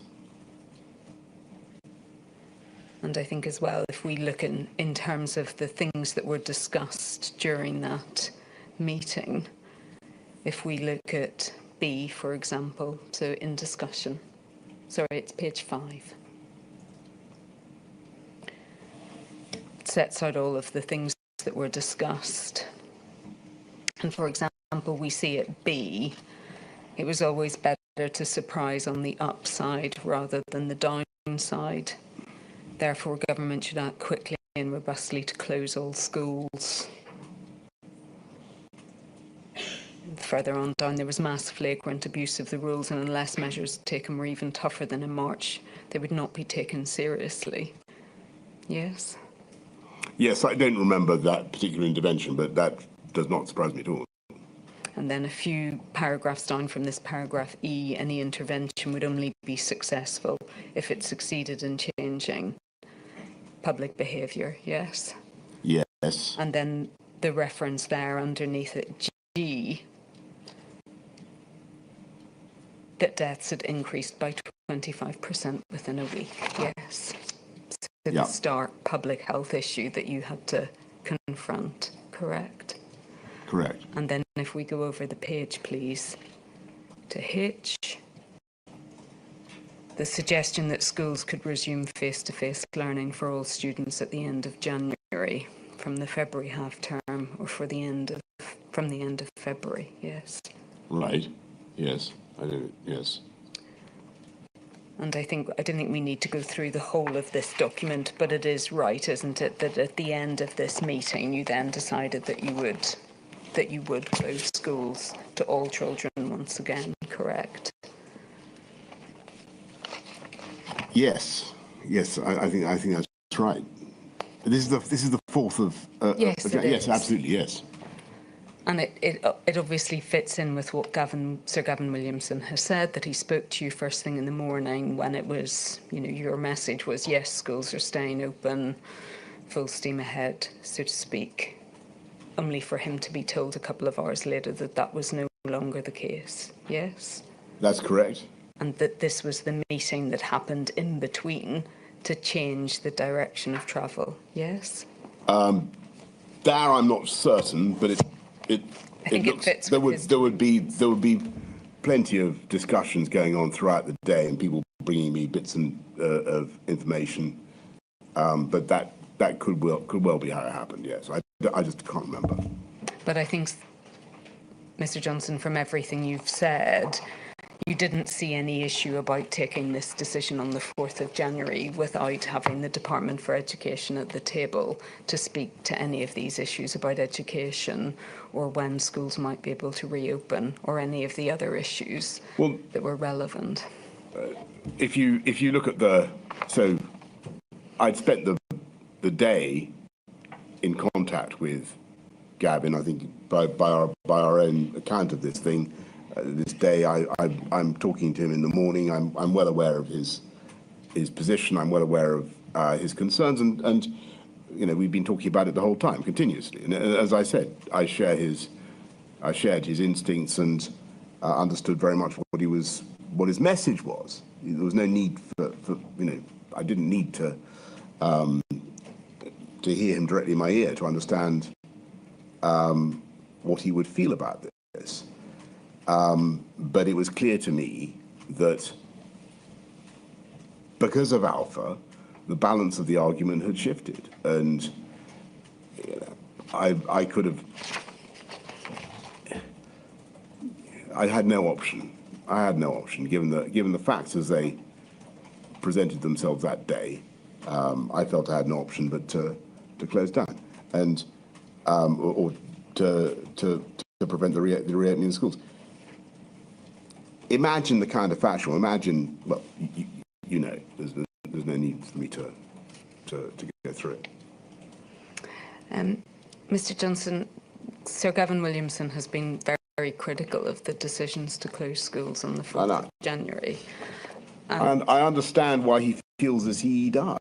And he's, you know, people are. He's a secretary. He was the Secretary of State for Education. He wanted to see kids in school, and that's entirely laudable. I mean, what he has said is that the decision was made, and I'm paraphrasing, but I hope accurately, that the decision was made not because it would have a significant impact on the infection rate, but more because the government had to be seen to be using all possible options to turn things around. Well, again, I respectfully disagree, because although the schools themselves might make up a small part of the budget of measures that you need to press the R, it can be critical. And the problem with bringing the schools back, as everybody knows, is that there's a delay. Because of when the virus starts circulating in schools, there's a delay between the kids contracting it and then passing it on, and then the adults being infected, and so you're storing up potentially very, very big problems.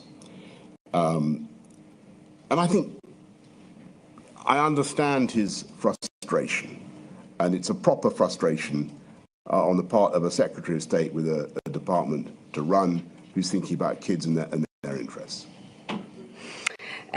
He said that it had, and I mean the closure of schools in January 2021 was likened to smashing a Ming vase on the floor.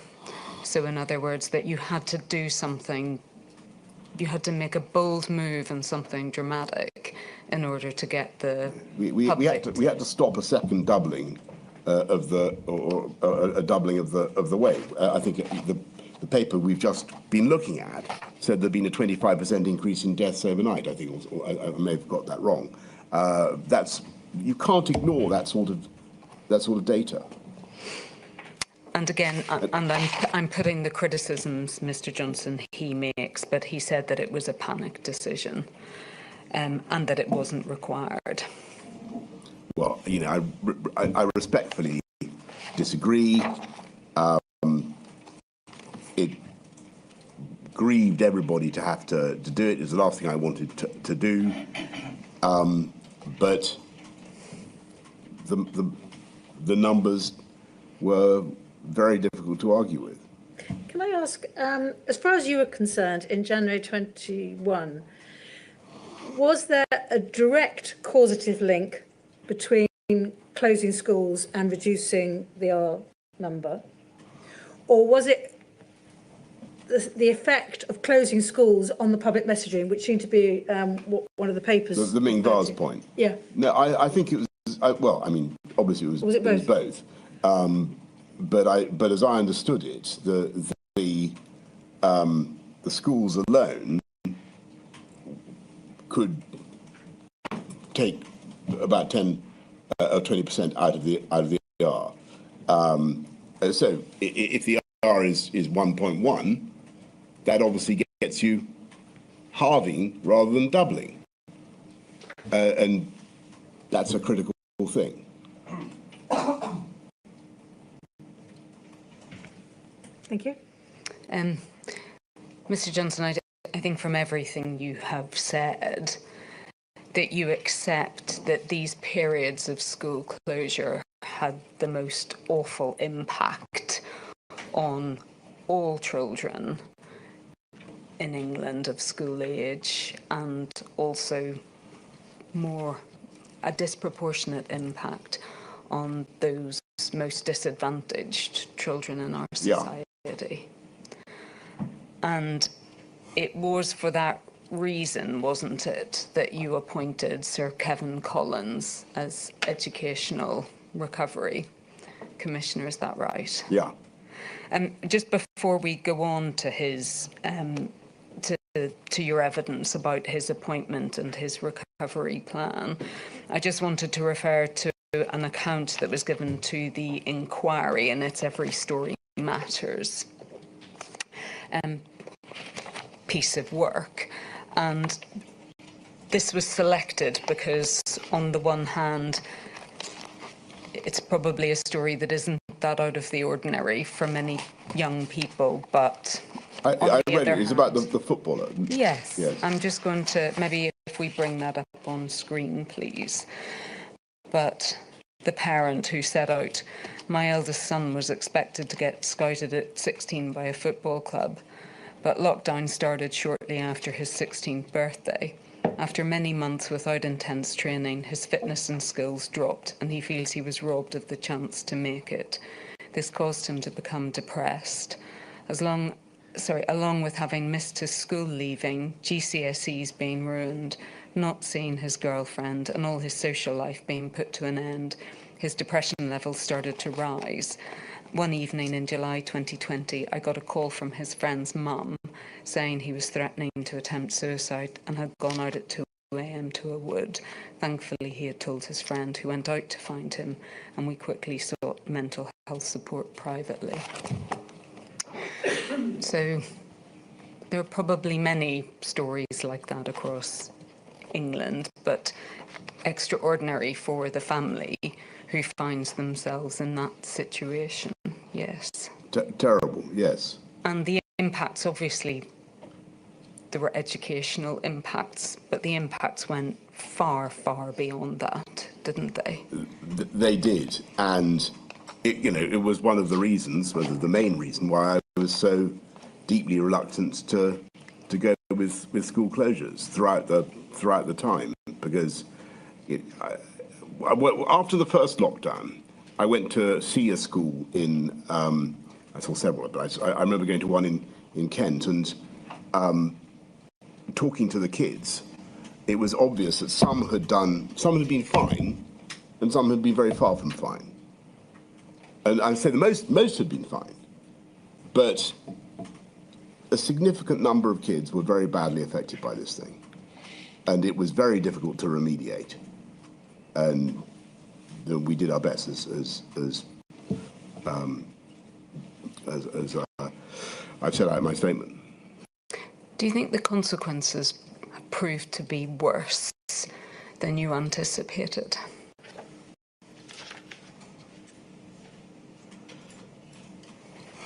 That's a good question. I think that they were certainly as bad as they were certainly on the worst end of my expectations. Some of the things that happened, yeah. So the appointment of Sir Kevin Collins was a chance, wasn't it, to help children recover and to compensate for the sacrifice that they had made, which was largely for the benefit of everyone else in society. Do you agree? And Sir Kevin Collins, and we can bring this up quickly, I think, it's at INQ 000542716, page 1, please. This is a very neat visual representation of what he was suggesting by way of his recovery plan. Do you agree? Yes, absolutely. And the one thing that I think he placed a real premium on, and we'll come to this in terms of its cost, was adding to the time that children would have in school. Thank you, that can come down. And one of the reasons he was keen that children have time in school was because it would afford the opportunity for other enrichment activities. Correct? Absolutely. It wasn't just getting kids back to school so that they can do maths. It was about all of the other activities that help children's development. And I think we see in Sir Kevin Collins' statement, and again, if we could bring this up briefly, please, INQ 000649897. And I think we can take it, please, from page 8. Thank you. Paragraph 3.13 and 3.14. He sets out in the course of this statement, Mr. Johnson, and I know you've seen it, about the contact he kept with you in order to be able to keep you updated with the plans that he had, correct? That's right. And do you accept that one of the reasons he did that was because effectively he wanted to keep you on board with them? Yes. And thank you, that can come down. And he sets that out. Sorry, if we could keep the statement up. He sets out from paragraph 3.23 onwards about the updating that he provided to you. It's 3.23. So he sets out here, I won't read through all of this, Mr. Johnson, but that he had sent you a note on the 26th of February, and where he had set out, he sets out here the amount of loss that school closures had produced, the economic loss. And if we could just carry on, please. At 3.24, he explains that he set out the pillars of his plan. Thank you. At 3.25, I think an endorsing note from you that you were pleased with his direction of travel. And then at 3.26 and 3.27, he explains that he also made clear the costs of his plans as well, correct? Yes. And I think importantly, for our purposes, he sets that out at 3.27. So in other words, on the 5th of March, he had provided the costings. And he explains, and again, we can take this from 3.39, please.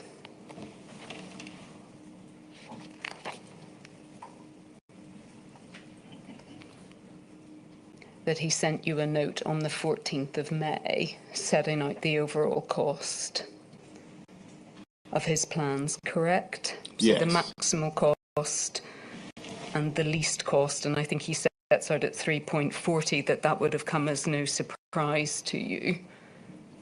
Yes. Because he had set that out a number of months before, correct? Yes.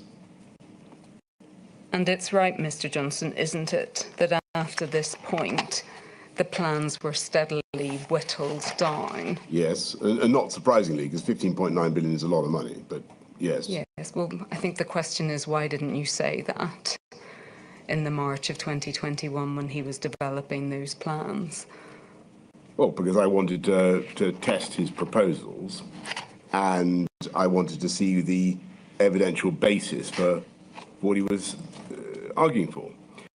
And you've made a point about time in schools, and it's absolutely true that on the whole, the more time kids can spend in schools, the better it's going to be for them. And they'll, as you say, they will have opportunities to do things that will be of value. However, I think the overall cost of the time component of his proposals was the thick end of it. I mean, it was like 2/3, if not more, was the time. I may be wrong about that, but my memory was a huge amount went on that proposal alone. And when I dug into it, the evidence for the remedial benefits for individual kids who'd suffer detriment to their learning was not very strong. And that was the point that was put to me both by the department and by my officials. The department, sorry, forgive me. So I had to make a difficult choice. It's not for the first time. We just spent 480 billion already on COVID. The country, even now, is struggling with a huge debt burden, which is putting up the cost of interest rates for everybody in this country. Just to throw another 10 billion on something for which the evidential basis is not very strong is not something that you should normally be doing. There was a policy in Kevin's plan, and I'm grateful to him. And I think he did it, and you know, he was doing the right thing by his profession and by his beliefs in trying to get the maximum money out of government, out of me. What he did was entirely reasonable, but my job was to try and sort out what was really practical and sensible from what was going to be very difficult in a very tough fiscal environment. And so I thought that the direct targeted teaching to try to help individuals who had fallen behind sounded like a much better use of public money. And that was what we went for. And we spent very considerable sums on that. And I think it was the right thing to do on the whole, the tutoring program. I still think it's the right thing to do. I mean, what he was setting out to you over the course of months was his rationale as to why he put a premium on time and why he thought it was so important that children had that extra time in school, including so that they could do enrichment activities. Yeah, I understand. In other that. words, the longer. I understand that completely, but it just didn't cohere with other advice I was being given about the benefits of the three offers. If we just look at his resignation letter, which is at INQ 000 542974.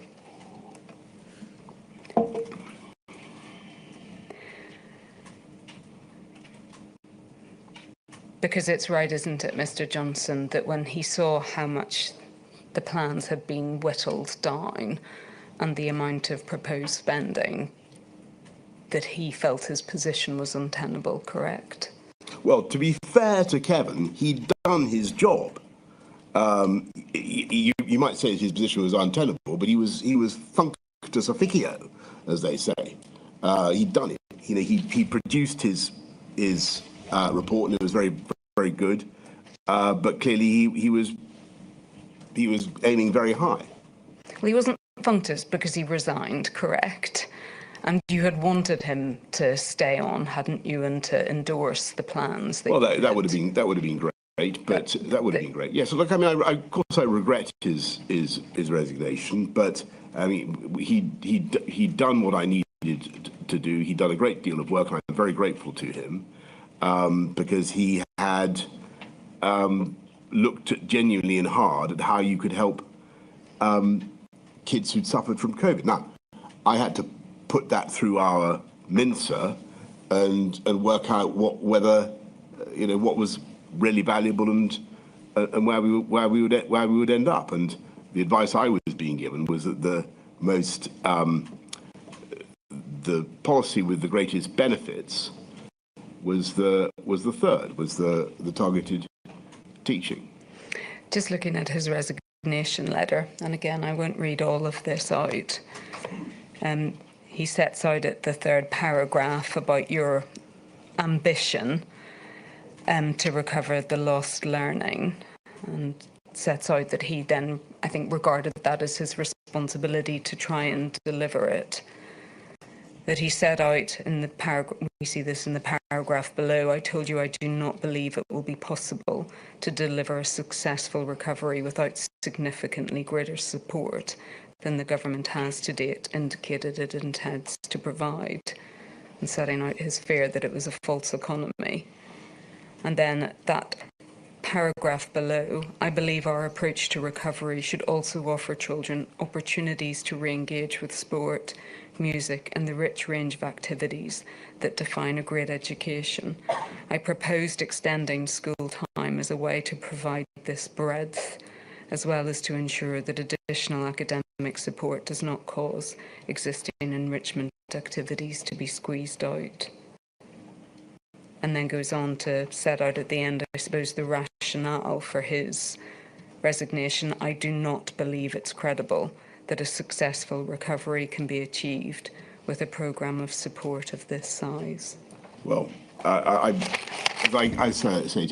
really am grateful to Kevin for what he did, and I respect his opinion. And yeah, look, in an ideal world, clearly, we would all like to see all our children better provided for all the things that he mentions. There are huge sums that we could and probably should spend. The difficulty is that we have certainly post-COVID, a very constrained fiscal position, and we have to, the government today has to be mindful of the bond markets. Why is Rachel Reeves continually talking about putting taxes up? Is because if she doesn't, the international finance will mark Britain down, and if she's seen to spend too much, they'll mark Britain down. I would love to of course, to do much more to support kids across the country, but I had to look at what was genuinely going to provide value for money, and I looked at it very hard and agreed that we could spend several billion, which we did, on tutoring, and I think help about 3 million kids, 3 million pupils, with a huge number of interventions, and really make a big difference. And actually, I think that direct tutoring, one-on-one coaching, inspiring kids in that way, can be massively beneficial. And I think that it's the tutoring generally has been for too long the preserve of the ambitious parents or people with the resources to do it. And I wanted to level up. I wanted to give other kids that opportunity. And Kevin was very helpful in setting out how we could do that. And do you accept that the package fell below what was required to really help? No, I see why he's saying that. I don't necessarily accept that. I think that circumstances were very difficult. We had to maximize taxpayer value and deliver the best we could for kids. Do you accept that you led Sir Kevin Collins on? Yes. Over a period of months? Yes, I did. Because I wanted him to produce his his wish list. I liked him. I liked him. I thought, I saw eye to eye with him on what he wanted to do in many ways, and so I wanted to hear from him what, in an ideal world, he would do, and that's what he produced. And in my view, it was simply the parts that he mentions in that letter were too expensive and didn't have the same impact as some of the other proposals. I think what you said in a message to Miss Misra, who worked within Downing Street. Yeah, Mirza, yeah. Sorry, Mirza, forgive me. You said to her in a message, I don't think I need to go to it, I did encourage him and allowed myself to be carried away, and he thought he was on to a big winner, correct? That sounds like a pretty fair summary, yes. So, I mean, for all the protestations about regret and the cost borne by children, you seem to shrug off this episode as though it were almost... No, on the contrary. On the contrary, I think that, again, you've got an educationalist, and a passionate educationalist, whose life is dedicated to trying to secure more funding from government for what he rightly thinks are the most important objectives in life, and who's put a big project on my table with a big number attached to it. But I'm in a different position. I share his desire, but I'm limited by the position we're in, and also by the need to be mindful of taxpayer value, and frankly, to get for kids the best outcome. Because I think that, and maybe I'm wrong, but my impression was, talking to a lot of people, that the targeted teaching thing was a more effective way of helping than the timing. Mr. Johnson, I'm going to move on. Your statement, and this is the final question I want to ask you, your statement reflects, I think, your concern or the anxiety that you have about the closures of school to most children.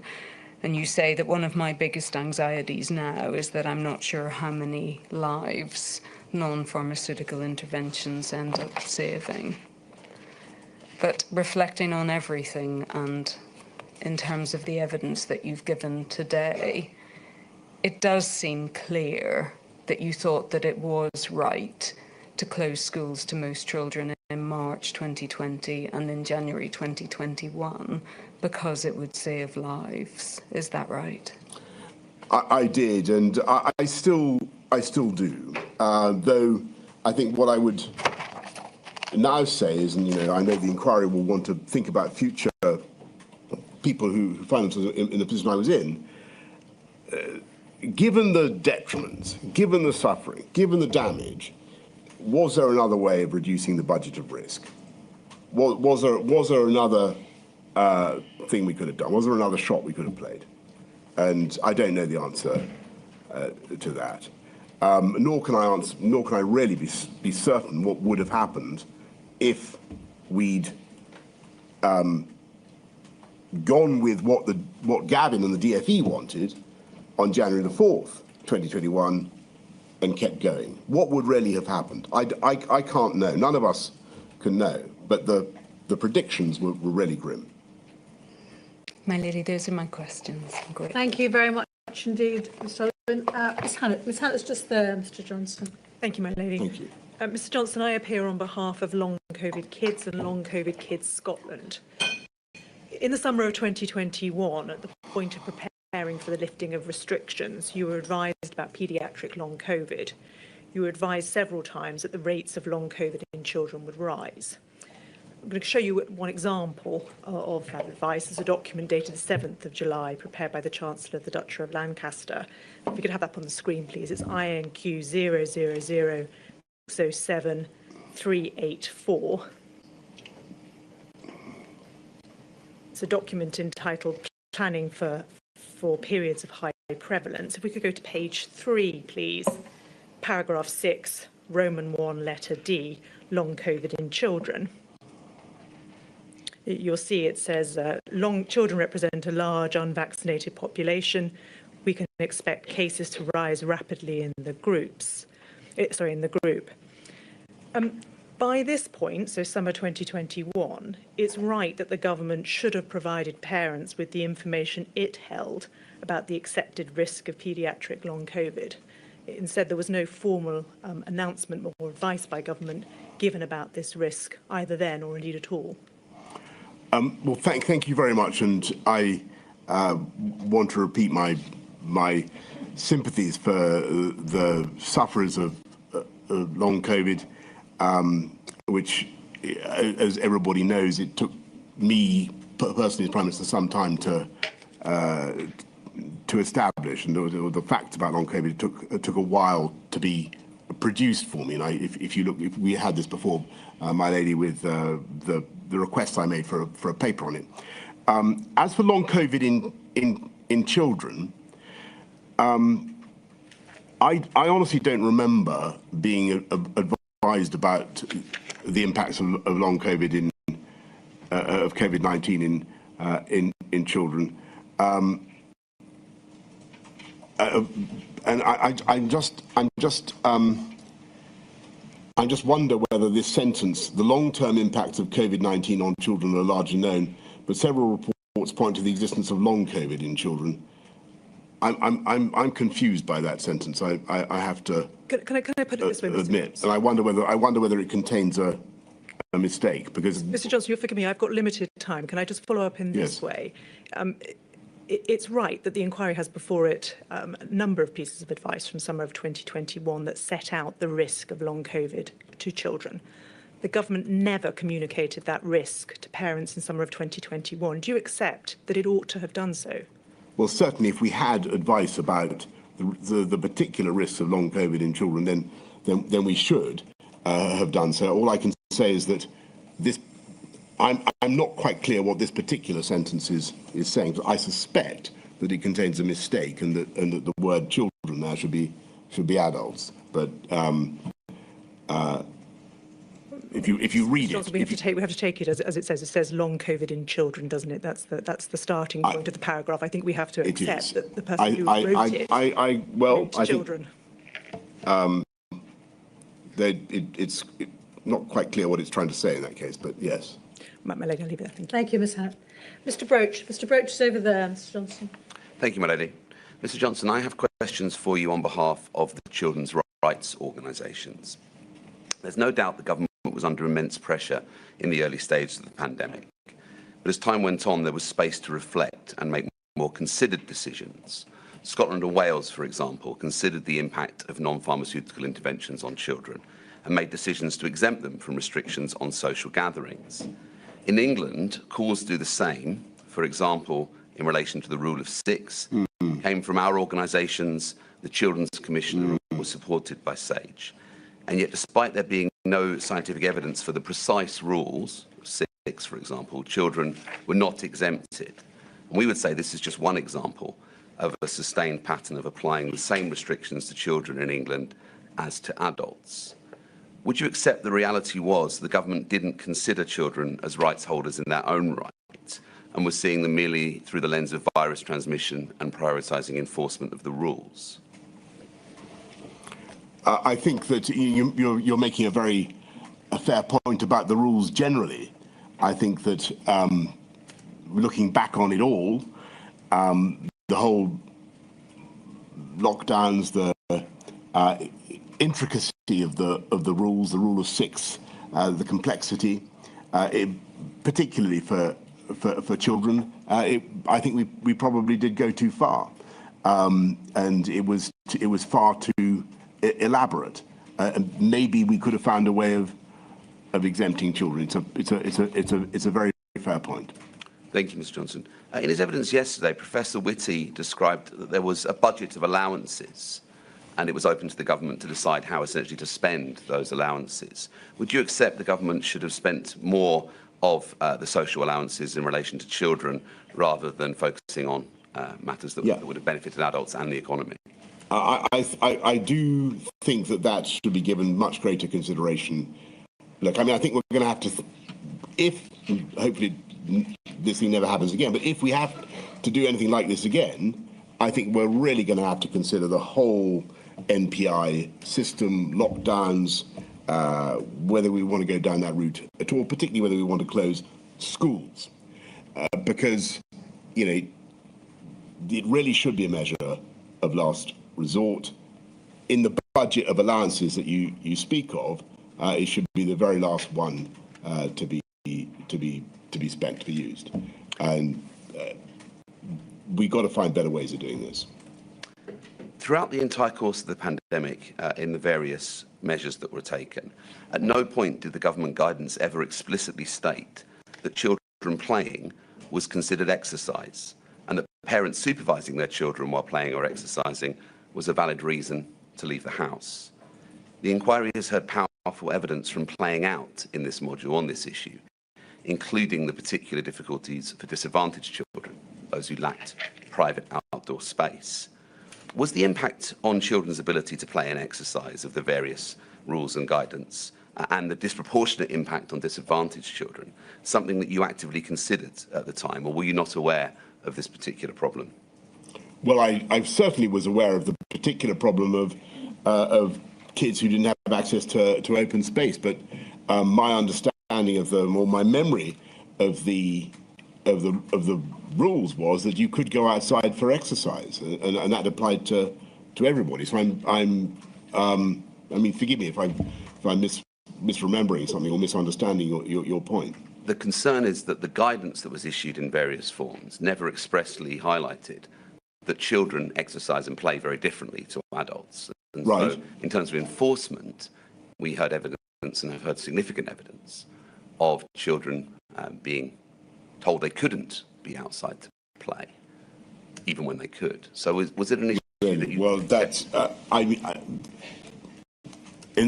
very sorry to hear that. If there was excessively officious enforcement of rules or misunderstanding of rules by those in authority, then that's plainly wrong. Children should have been, as my understanding of the rules were, that children should have been allowed to exercise outdoors. Thank you, Mr. Johnson. Counsel to the inquiry asked you earlier about the lack of direct contact with children and young people, which you answered in the context of the problems with assessment grading. But children, of course, have a right to participate in all decisions affecting them under Article 12 of the UN Convention on the Rights of the Child.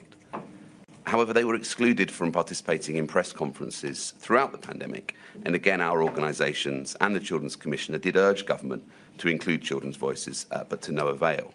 Would you accept it was a mistake not to allow children to participate in government press conferences throughout the pandemic? I certainly think it was a mistake, as I've told Counsel to the Inquiry, for us not to find some way to interact more with children, particularly those who've been affected by the exams problems. And yes, I think that's a valid criticism. We could easily have done more there, and frankly, I don't know why we didn't. Mr. Johnson, I'm grateful. Thank you, my lady. Thank you, Mr. Broach. Mr. Jacobs. Mr. Jacobs, over there. Mr. Johnson, questions on behalf of the Trades Union Congress. You've just given evidence and been asked questions about the R budget, or the budget of risk, and what may be the reality in a pandemic, that if school attendance is to be prioritised, that may require other parts of society to have or face greater restrictions. In August of 2020, with an R rate mercifully below 1 but precarious, and schools about to fully open and place an upward pressure on the R rate, the Eat Out to Help Out scheme encouraged significant numbers to socialise in restaurants. Rather than manage the R budget so as to facilitate school attendance and prioritise school attendance, was that an example of the government doing the opposite?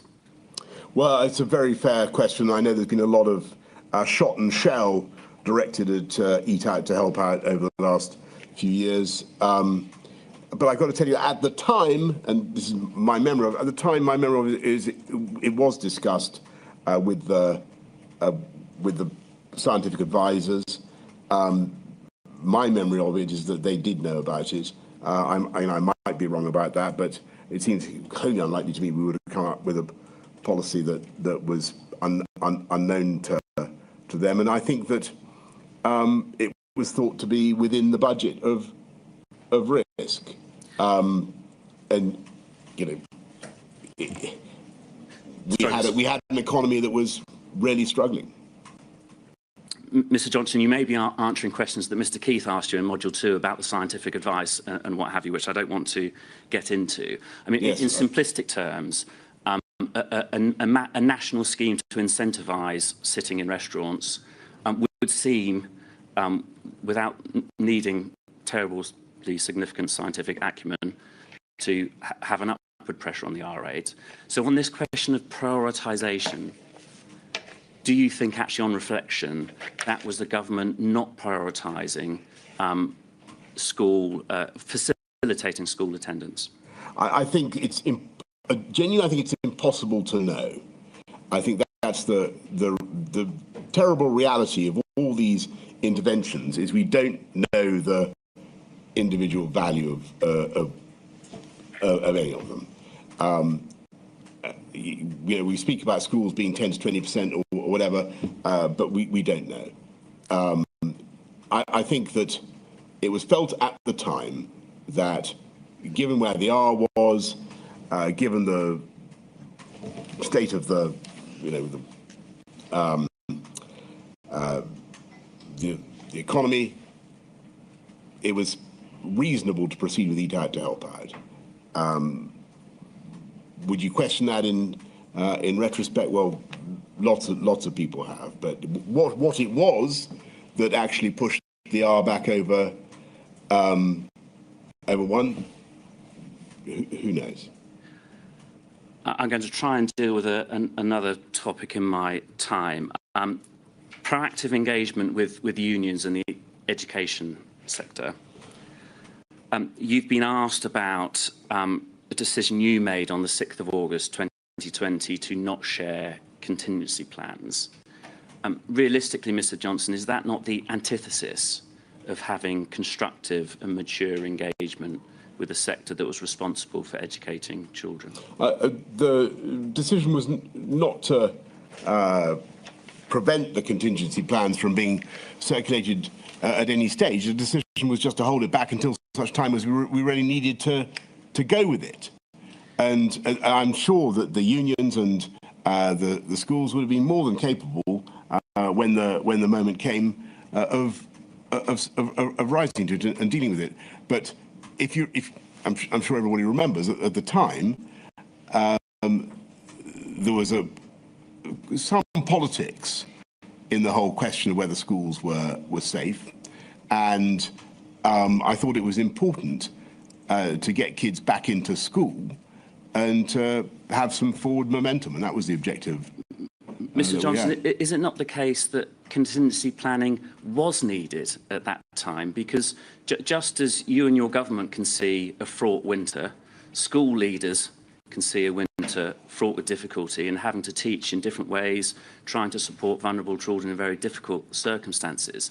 They need to be equipped. Yes, but the contingency you're talking about is closing schools. Well, I think it's a whole variety of contingencies, actually, that the Department of Education... No, this particular contingency was closing schools. I think that's my time. Thank you, Mr Johnson. Thank you, Mr Jacobs. Ms Beattie, who's just there. Mr Johnson, I ask questions on behalf of National Disabled People's Organisations. Yes. On the 18th of March 2020, the day that you announced school closures, the COBRA meeting was informed of SAGE modelling, which assumed that schools should be kept partially open to ensure that key workers could continue to contribute to the national effort. As at 18th of March, you tell us in your statement, you had no doubt that if schools closed, it would be devastating, and you were under no illusions that it would hurt the most vulnerable the most.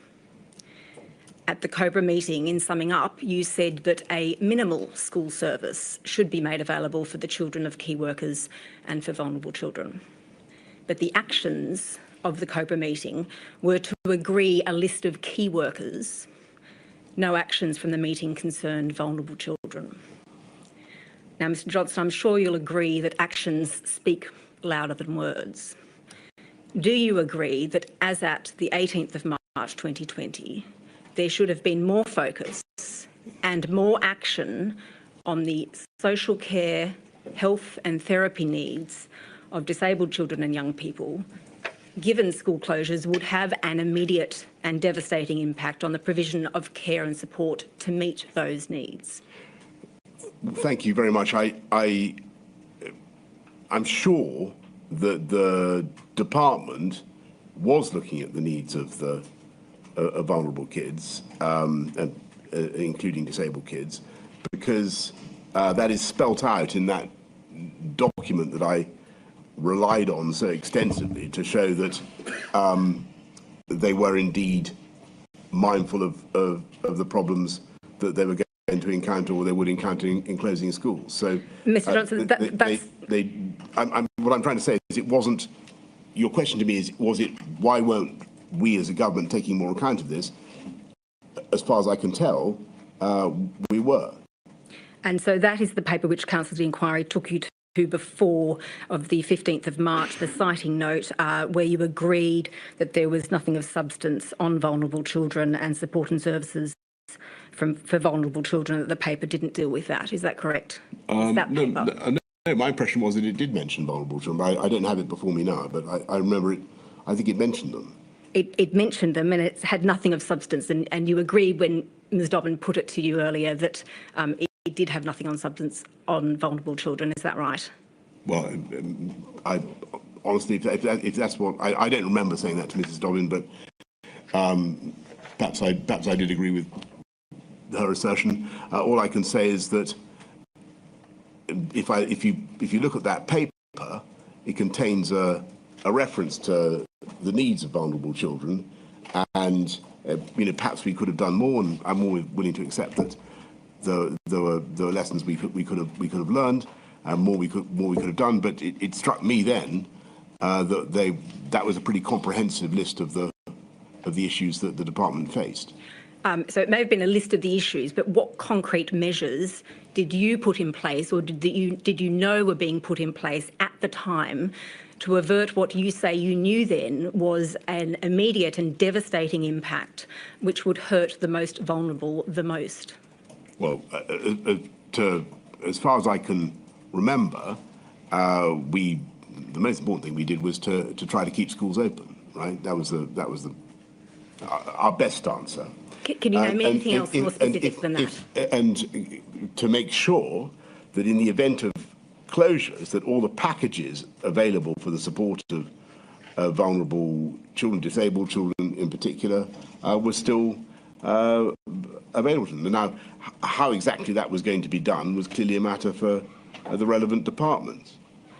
So, Mr. Johnson, your answer seems to amount to the fact that you were taking steps to try to keep schools open. Is it in fact the case that the government's primary concern at that time was to make provision of a minimal school service for the children of key workers with insufficient focus on the needs of vulnerable children? I doubt very much that we ignored the interests of vulnerable children. I really do. But it's now so long ago that I'd have to go back over the papers and look and see what we put in place. Nothing springs to mind. Well, not at this stage, and not without, I'm afraid, without notice of your question. But I'd be happy to write to you. Thank you, Ms. Peaty. Mr. Wagner, who's that way? Good afternoon, Mr. Johnson. I act for clinically vulnerable families. I want to ask you first about a message that you sent to Gavin Williamson on the 6th of July 2020. This is referred to at paragraph 48 of your statement. And you were asking about why school numbers, people returning to schools, seemed low. And he replied, noting that all schools were open and referring to the need to push on compulsory attendance and the message of normalcy. And you said, I encouraged him to continue the job. I just want to ask you about that message of normality. Would you agree, July 2020, this is months before the vaccine was widely available, was available at all? Do you agree? Yes, that's right. Yes, so I think we were starting to get inklings of it quite early on. Yes, but there was no mass testing at that stage. No. So would you recognise that at that stage in July 2020, for many children and young people, things couldn't go back to normal yet because they still needed to either shield to protect themselves or a clinically vulnerable member of their family living in their home? Sure. You referred before about to Mr. Jacobs about forward momentum, about trying to sort of build forward momentum. Do you think that in that race to return to normality in that summer of 2020, clinically vulnerable families may have been left behind? I think, on the contrary, that getting back to school, had we been able to do it in a thoroughgoing way, would have been the best thing for all children, young people, clinically vulnerable or not. And because I think that it would have restored the environment that was best able to look after them, and that it had many advantages trying to keep the schools open. But only if they could return safely. Is that fair?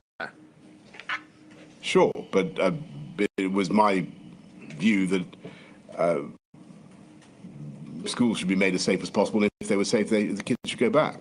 But in schools, it wasn't always possible to enforce social distancing or have, particularly in the older buildings, good ventilation or enough space, was it? No, it was very tricky, but the schools did a remarkable job, and one of the reasons why we staggered the return in June of 2020 was precisely because we couldn't get everybody back in at once. But the result of that, wasn't it, that it was sometimes not safe for clinically vulnerable children or children who might take COVID back to their clinically vulnerable family members to return? Well, I think that there was always going to be an argument against reopening schools from that position, that you were going to create a situation in which vulnerable parents would be exposed to the virus picked up by kids in schools. And that was the argument for closing schools, sure. But in the end, we had to decide whether that argument trumped the interests of the kids or not, and whether we could nonetheless get the R down below 1. Just finally on that, I'm not actually asking about the decision to reopen schools for everybody. I'm asking about, for this specific subgroup, for clinically vulnerable children and children who lived in clinically vulnerable families. Do you understand why, at that point, many of those people will have felt it was safer to educate their children at home rather than send their children back to school? I can see why they might have felt as they did, but clearly I thought it was best for everybody if they could get back to school, and I wanted schools to be as safe as possible. Thank you, Mr. Johnson. Thank you, Mr. Wagner. That completes the questions we have for you, Mr. Johnson, apart from one from me. There are a number of people who've been making submissions and asking questions during the course of this module who believe, and there's a perception that the interests of children, more generally, not just the loss of learning, weren't taken into account. Just putting that to one side at the moment, I haven't made any findings as yet, but if there were anything in that perception, as somebody who's got a lot of experience of working in government and, of course, leading the UK government as Prime Minister, could a Minister for Children, taking it as it away from just one government department, education, could a system of a Minister for Children work, and would it work? I've thought about that, my lady, and I wondered about whether to create another ministerial function. I think another department, another set of civil servants, and so on. I have thought about it, and clearly there is an interest. We have a minister for women. We have all sorts of groups represented. I think, given how much we've heard today about the Department of Education's desire to keep school, proper desire to keep schools open and to represent the interests of children and young people. I think on the whole, I would apply Occam's razor to this one, and just I would probably keep it with DFE. But because I think that in the end, the parents should be responsible for children, is what I would say. Maybe an old-fashioned view, but that's what I would say. But the interests of children cross government departments, don't they? So, for example, detained children would be Home Office. Yeah, I mean, that is true. Look, I'm not. You're not. I'm not remotely hostile to the idea. I just think, you know, you've got to think very hard before you create new departments, divisions, new roles in government. We've seen already throughout this debate, you know, how fractious and difficult it becomes when different ministerial interests start to collide, and we've got quite enough around the table on a subject like this. That's what I would say. That completes the questions we have for you, therefore, Mr. Johnson, and that completes the assistance that you're going to have to give the inquiry. Sorry, so sorry. I think you did that last time too. I think you're obviously in a great rush to leave me. Sorry, it's like when the speaker stands up at the end of PMQs, you just belt for, you just run for it. That's what. Understood. Sorry. I appreciate you didn't intend any discourtesy. No, don't worry. Forgive me. Anyway, thank you very much indeed for the help that you've given to the inquiry. That's it. Thank you so much, my name. Thank you. I shall return at 1:55 to 2:00. All rise.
you.